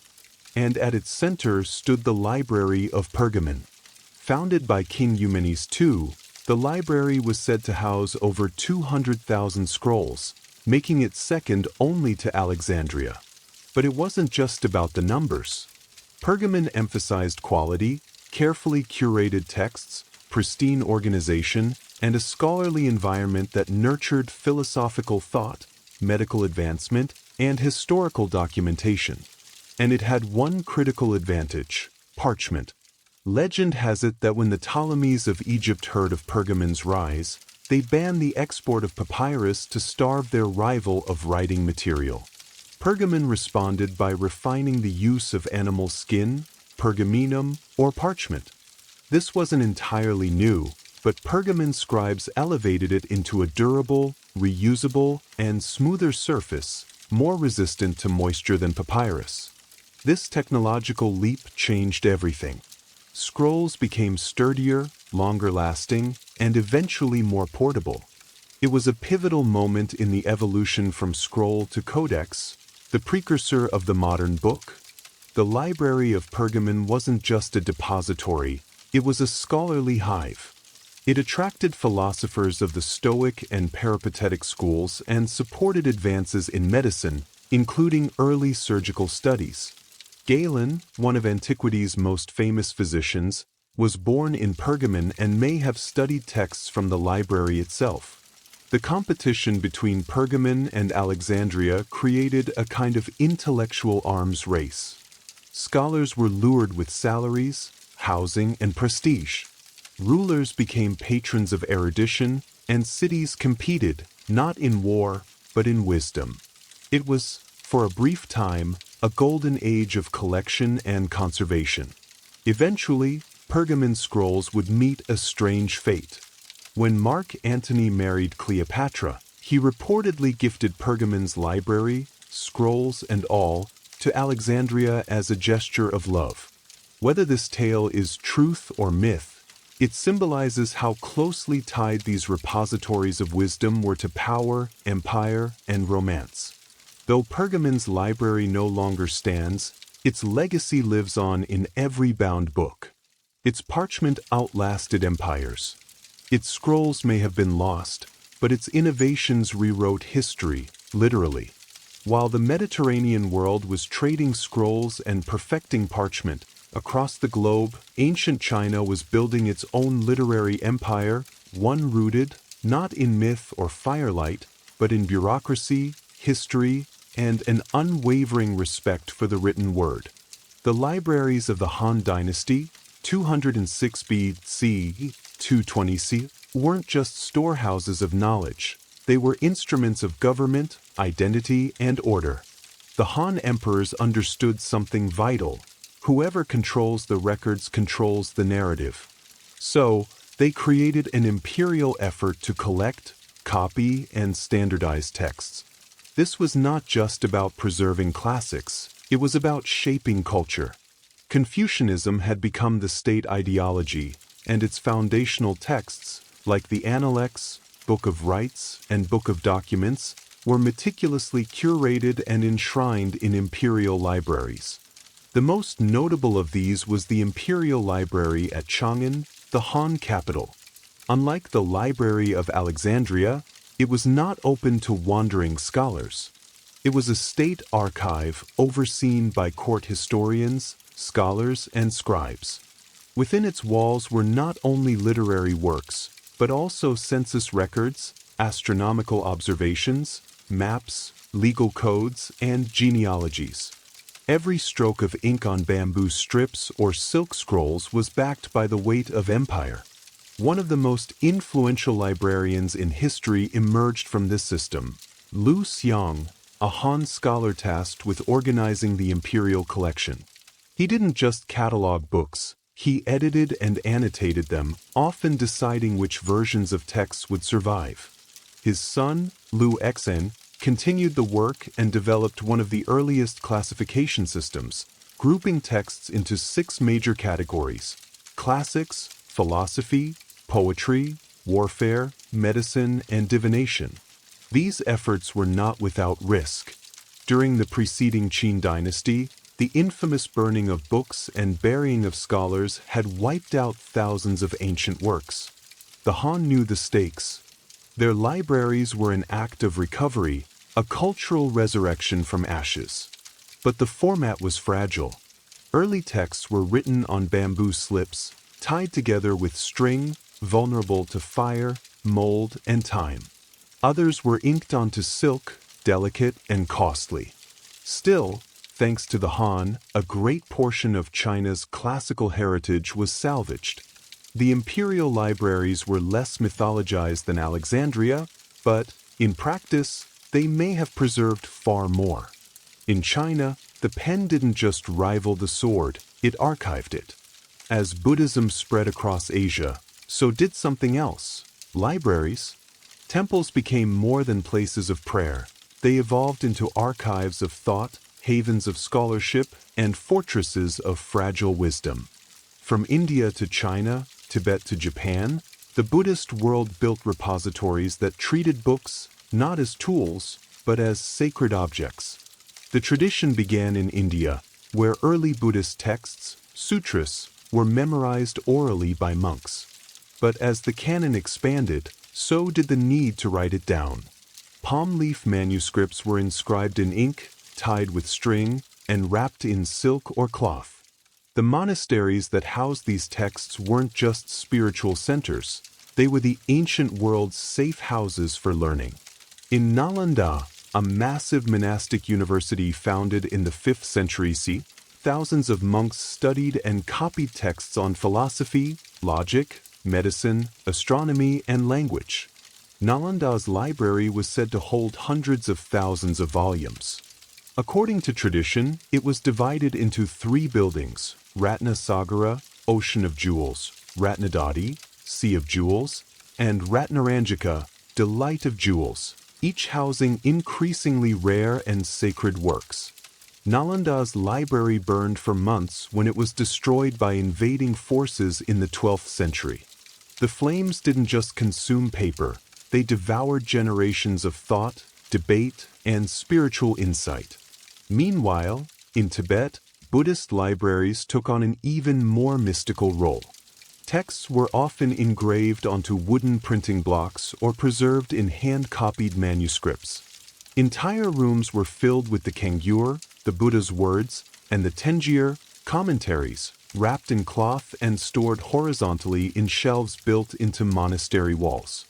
Each manuscript was a relic. To copy one was an act of devotion. In China and Japan, Buddhist libraries adopted local innovations. The invention of woodblock printing in China allowed for the mass production of sutras, and Japan's Ishimatara Temple became a hub for storing thousands of scrolls. Monks often buried sacred texts in stone containers, sutra mounds, to protect them from war or decay, believing the words would emerge again in a future, more enlightened age. In the Buddhist world, libraries weren't just places, they were acts of compassion. Preserving a text was preserving the Dharma. Shelves were altars. Ink was prayer.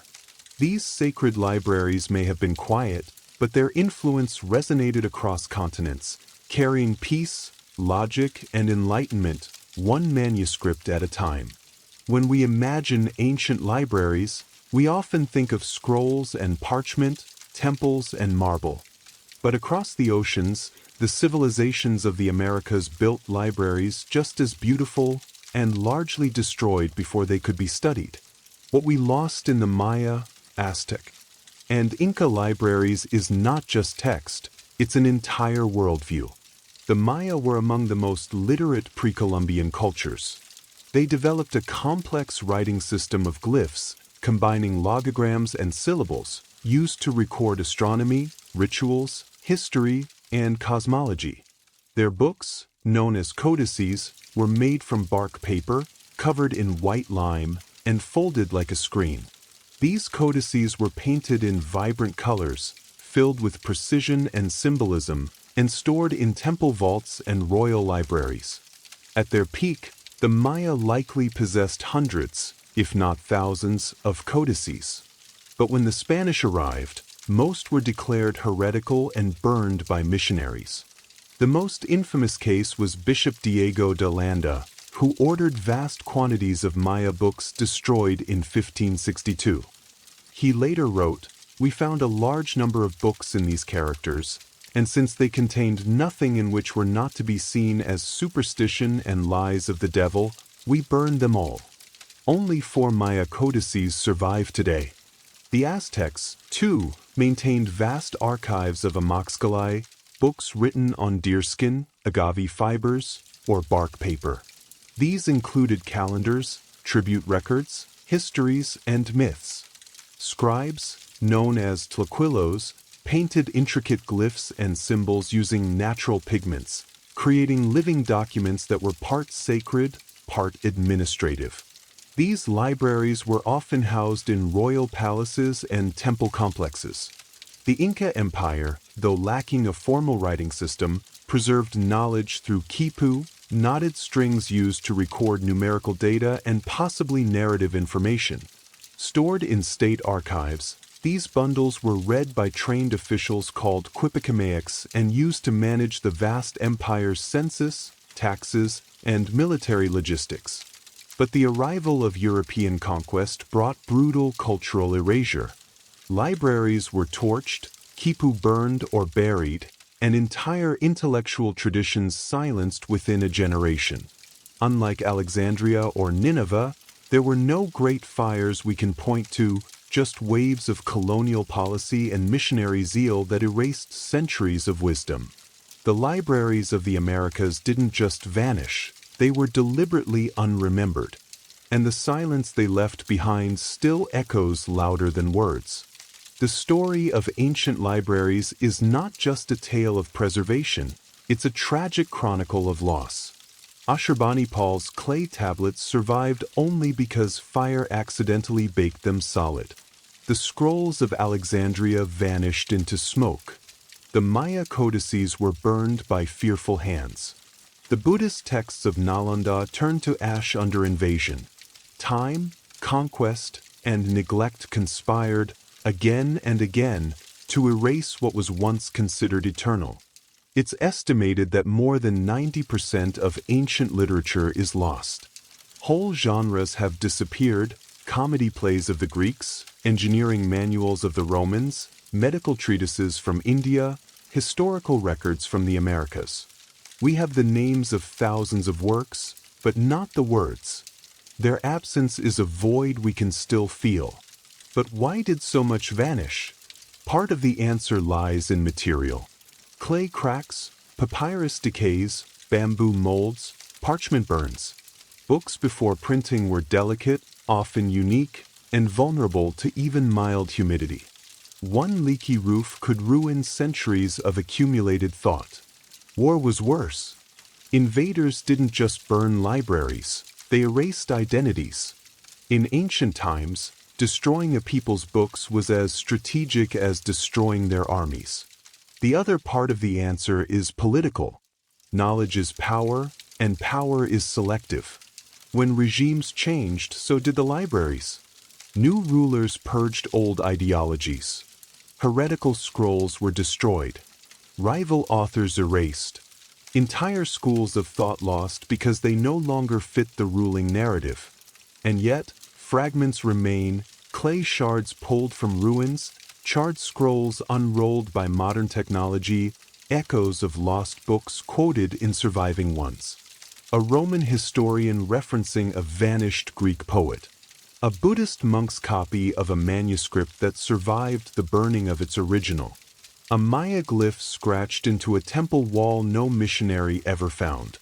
These scraps are our link to the ancient mind. They remind us that knowledge is never truly safe, but also never entirely gone. Libraries may burn, but ideas migrate. They survive in translation, in memory, in adaptation. Today's digital archives, satellite backups, and global databases are our attempt to defy that long history of loss. But the lesson is still relevant. Preservation is not a one-time act. It's a responsibility. And every time we open a book, ancient or modern, we're helping ensure that memory, once nearly extinguished, continues to burn. Rapa Nui, better known to the outside world as Easter Island, sits in the middle of the South Pacific, over 2,000 miles from the nearest continental shore. Isolated, windswept, and hauntingly quiet, the island measures only about 63 square miles. But it holds one of the greatest enigmas of ancient engineering, the Moai statues. There are nearly 1,000 of them, towering stone figures with heavy brows, long noses, and pursed lips, all standing or fallen across the island. Most face inland, their backs turned to the sea, as though watching over the land. Many are half buried in the earth, their full bodies hidden beneath centuries of soil. Others lie in quarries, partially carved, abandoned mid-creation. Their very presence provokes wonder, awe, and 100 unanswered questions. Why were they built? Who carved them? How were they moved? And why did the people who created them eventually stop? These are the mysteries that have haunted explorers, archaeologists, and storytellers for generations. To outsiders, Easter Island seemed like a riddle frozen in volcanic stone.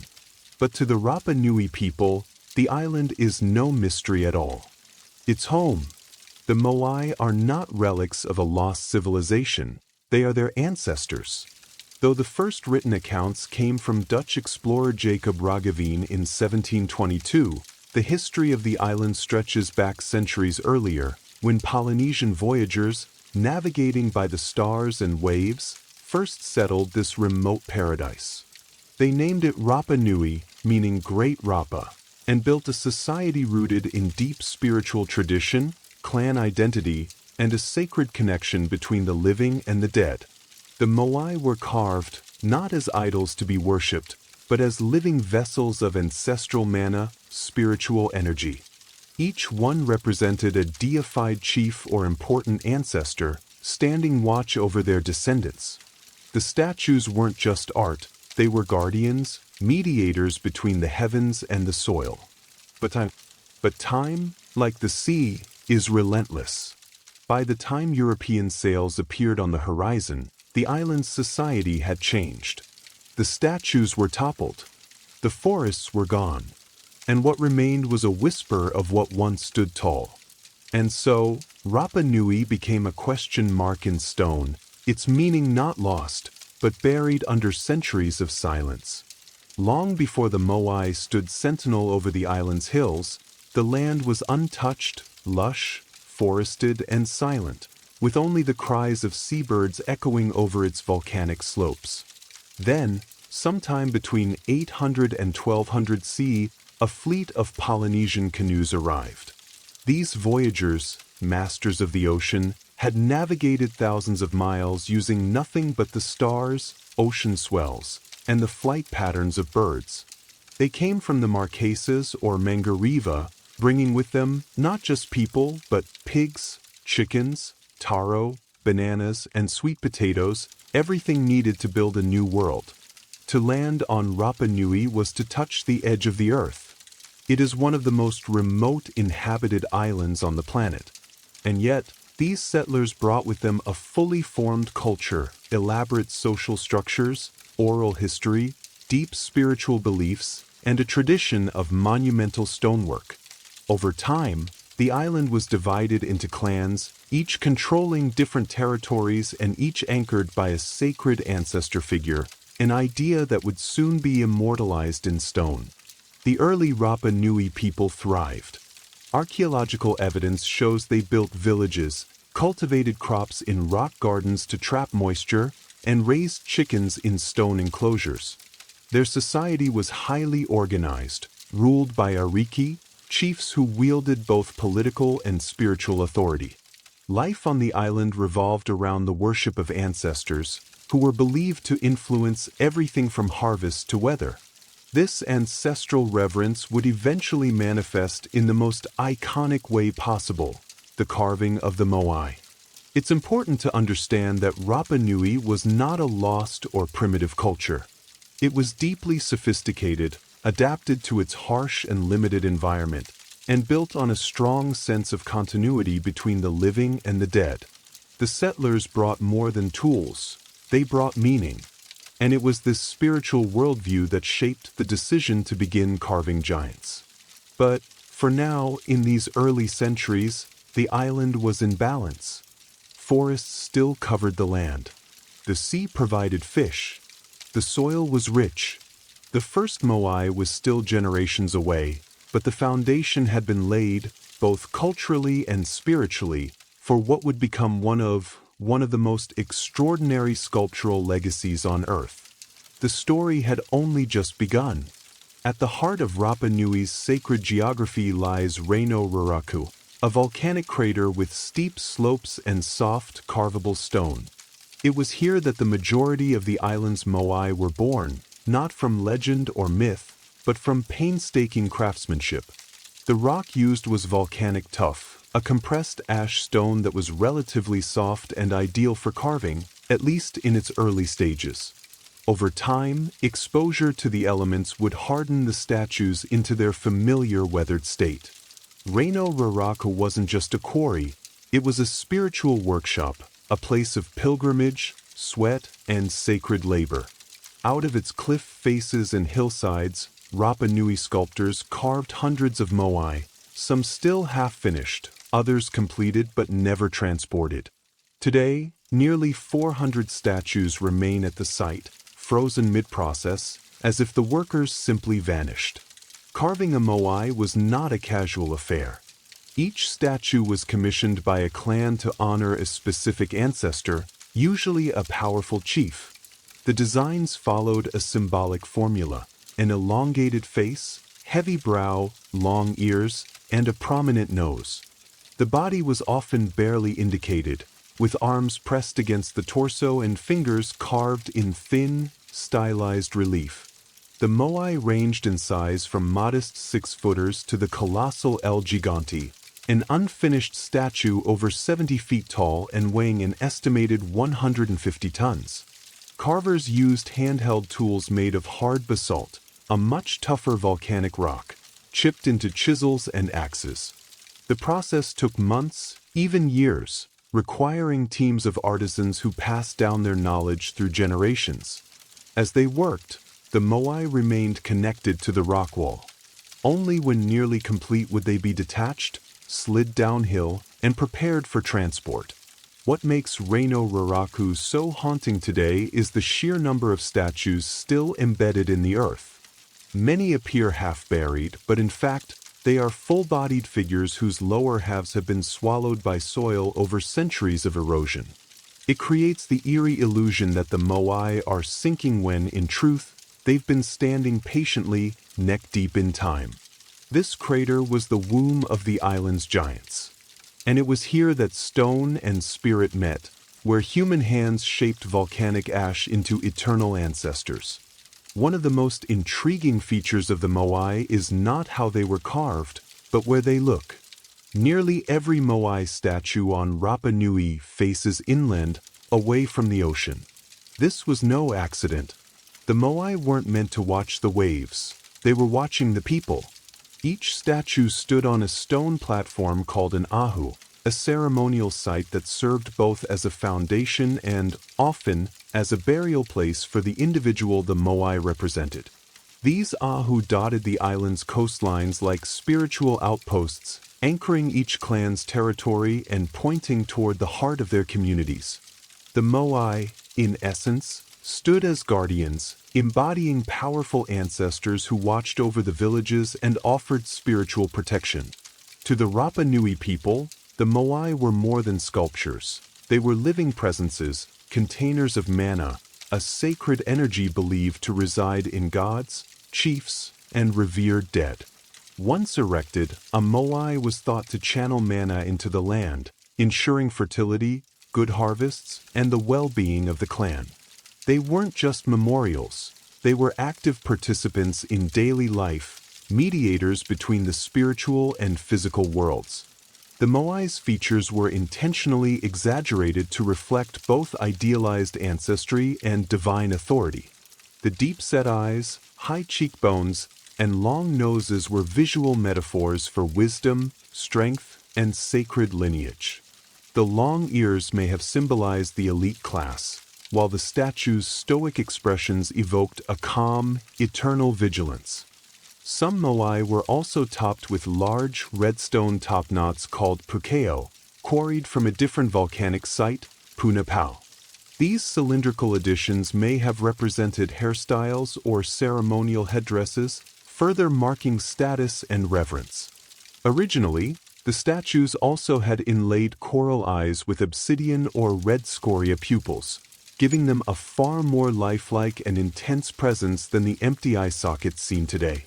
When the eyes were added during ceremonies, the moai were said to see for the first time, transforming from stone to sacred. The inland gaze of the moai reveals the heart of Rapa Nui spirituality. These statues were never built for outsiders. They were built for the people, facing their descendants, silently watching generation after generation come and go, immovable, unblinking, eternal. How do you move a 30-foot, 80-ton stone statue without wheels, cranes, or metal tools across miles of rough terrain? For centuries, this was the great riddle of Rapa Nui. The island's moai are scattered across vast distances, with many placed on ahu platforms far from the quarry at Reino Raraku. Early theories included dragging them on wooden sledges or rolling them on logs, ideas that raised even more questions, especially considering the island's severe deforestation. Others, more fanciful, suggested alien intervention or levitation through spiritual power. But the true answer may lie in the island's own oral history. According to Rapa Nui legend, the Moai walked to their destinations. At first glance, this sounds like myth, but in recent years, researchers have taken this idea literally and successfully. In 2012, archaeologists Terry Hunt and Carl Lippo conducted a remarkable experiment. Using ropes and teams of people positioned on each side of a replica moai, they managed to rock the statue forward in a controlled, upright manner, like shimmying a heavy refrigerator. The key was balance, rhythm, and coordination. In this way, the moai could have been transported standing up, just as the legends described. No logs, no dragging, no science fiction, just human ingenuity and tradition. The base of many moai also supports this theory. They have curved bottoms, flat in back, rounded in front, suggesting they were designed to tilt and pivot forward, not lie down. This movement method would have required large teams, ropes made of plant fiber, and most of all, faith. In Rapa Nui spirituality, the power to move the moai was attributed to mana, the sacred energy of the ancestors. Chiefs and priests were believed to command this spiritual force, which could animate the statues during rituals.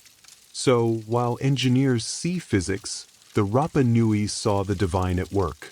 In truth, both were right.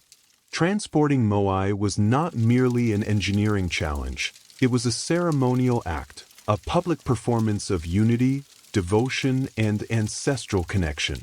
The moai didn't move by magic. They moved because people believed they had to. And in that belief, Rapa Nui's greatest engineering marvel was not stone, it was human cooperation driven by spiritual purpose. As centuries passed, the building of moai didn't slow down, it accelerated. The early harmony of Rapa Nui's clans gave way to increasing rivalry as each group sought to honor its ancestors with larger, more imposing statues. What began as spiritual tribute gradually evolved into a competitive tradition of monumental pride. Clans vied for dominance, not through warfare, but through stone craftsmanship.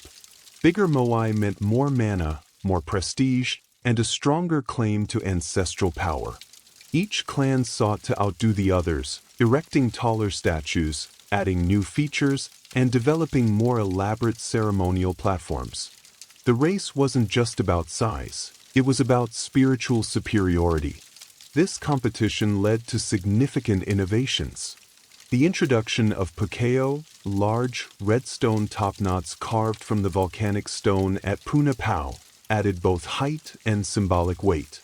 These topknots, some weighing up to 12 tons, may have represented hairstyles worn by high-ranking chiefs or sacred headdresses, visual reminders of divine favor. Moai design also evolved. Early statues were relatively short and wide, but over time, they grew slimmer, more angular, and dramatically taller. Some of the later moai exceeded 30 feet in height, towering over villages like ancestral titans. But this escalation came at a cost. To support the growing construction efforts, the island's forests were cut down, timber possibly used for food cultivation, fuel, building canoes, and, according to older theories, statue transportation. As tree cover vanished, soil erosion worsened, agricultural yields declined, and freshwater sources became harder to manage.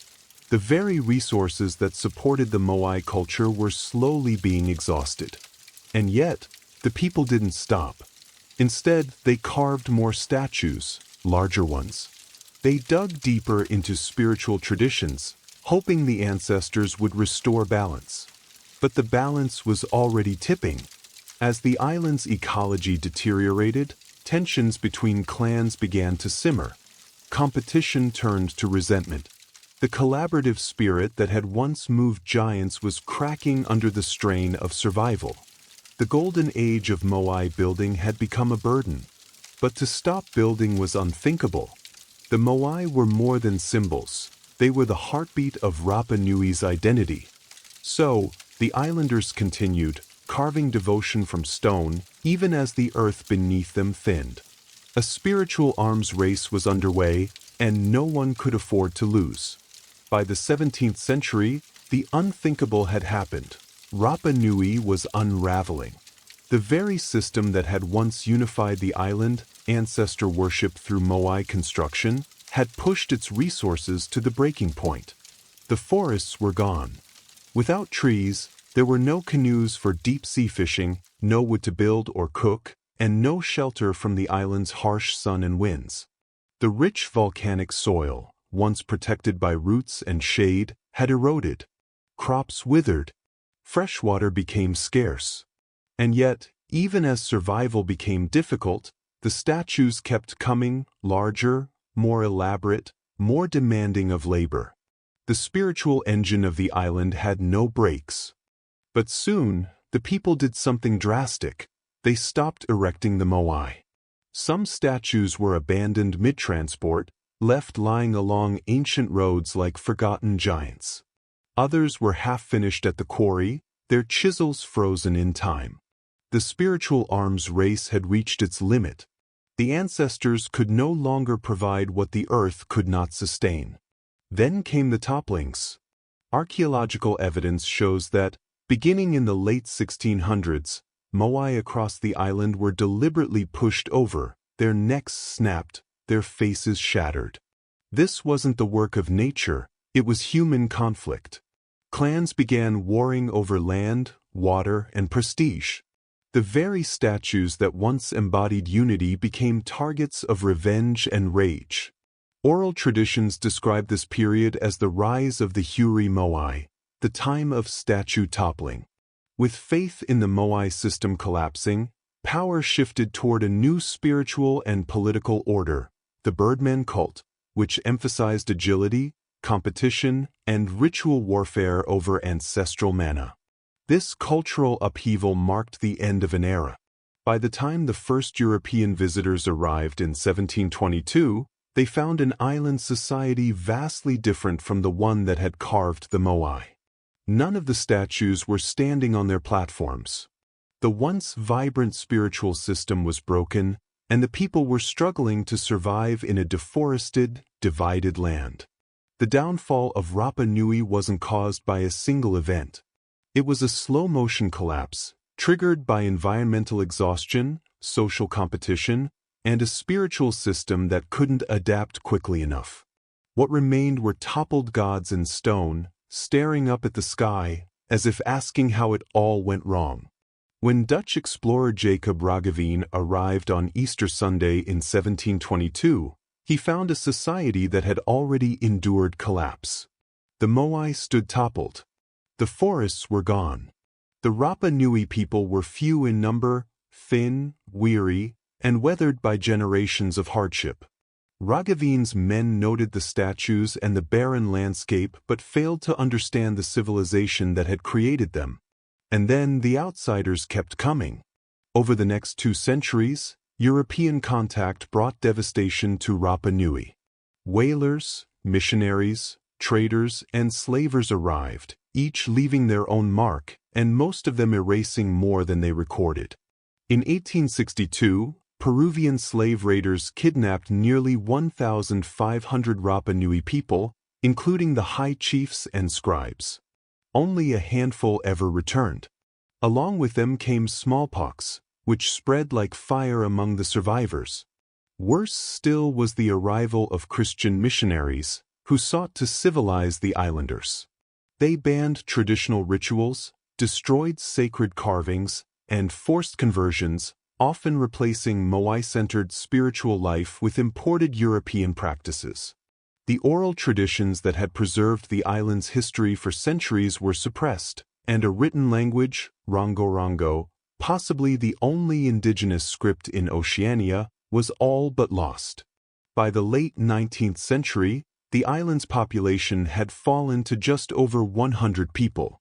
Colonial powers carved up Rapa Nui's land and leased it as sheep pasture, fencing off ancestral sites and confining the Rapa Nui people to a small corner of the island. Even their ability to access the moai was restricted. The statues, once living symbols of family and power, became silent monuments, neglected, looted, or treated as curiosities for foreign explorers and collectors. European archaeologists removed statues, ceremonial items, and even human remains, shipping them to museums in London, Paris, and Santiago. Some moai were cut at the base and taken whole, now displayed thousands of miles from their sacred homes. The island had become a case study in cultural erasure. But the Rapa Nui people never forgot who they were. Even in forced silence, they carried the memory of the moai. The traditions endured, hidden, whispered, passed down in fragments. And slowly, over the centuries, the people would begin to reclaim the stories carved in stone. But first, the world had to learn to listen. In the 20th and 21st centuries, Rapa Nui began a slow but determined process of cultural revival and reclamation. The moai, once toppled and buried by time, conflict, and neglect, were gradually raised again, this time, not just as monuments of the past, but as symbols of resilience. In the 1950s, famed Norwegian explorer Thor Heyerdahl brought international attention to Easter Island. Though many of his theories were flawed, especially his ideas about South American influence, his work helped spark archaeological interest and global curiosity. Researchers from around the world descended upon the island, not to plunder as before, but to study and restore. Restoration efforts began in earnest. Fallen moai were re-erected on their ahu platforms. Coral eyes were reconstructed. Pukeo topknots were returned. The island's ancient roads, quarries, and ceremonial sites were mapped and studied.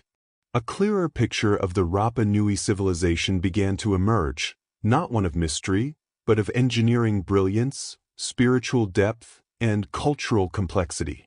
But the most important voices were no longer those of foreign scholars.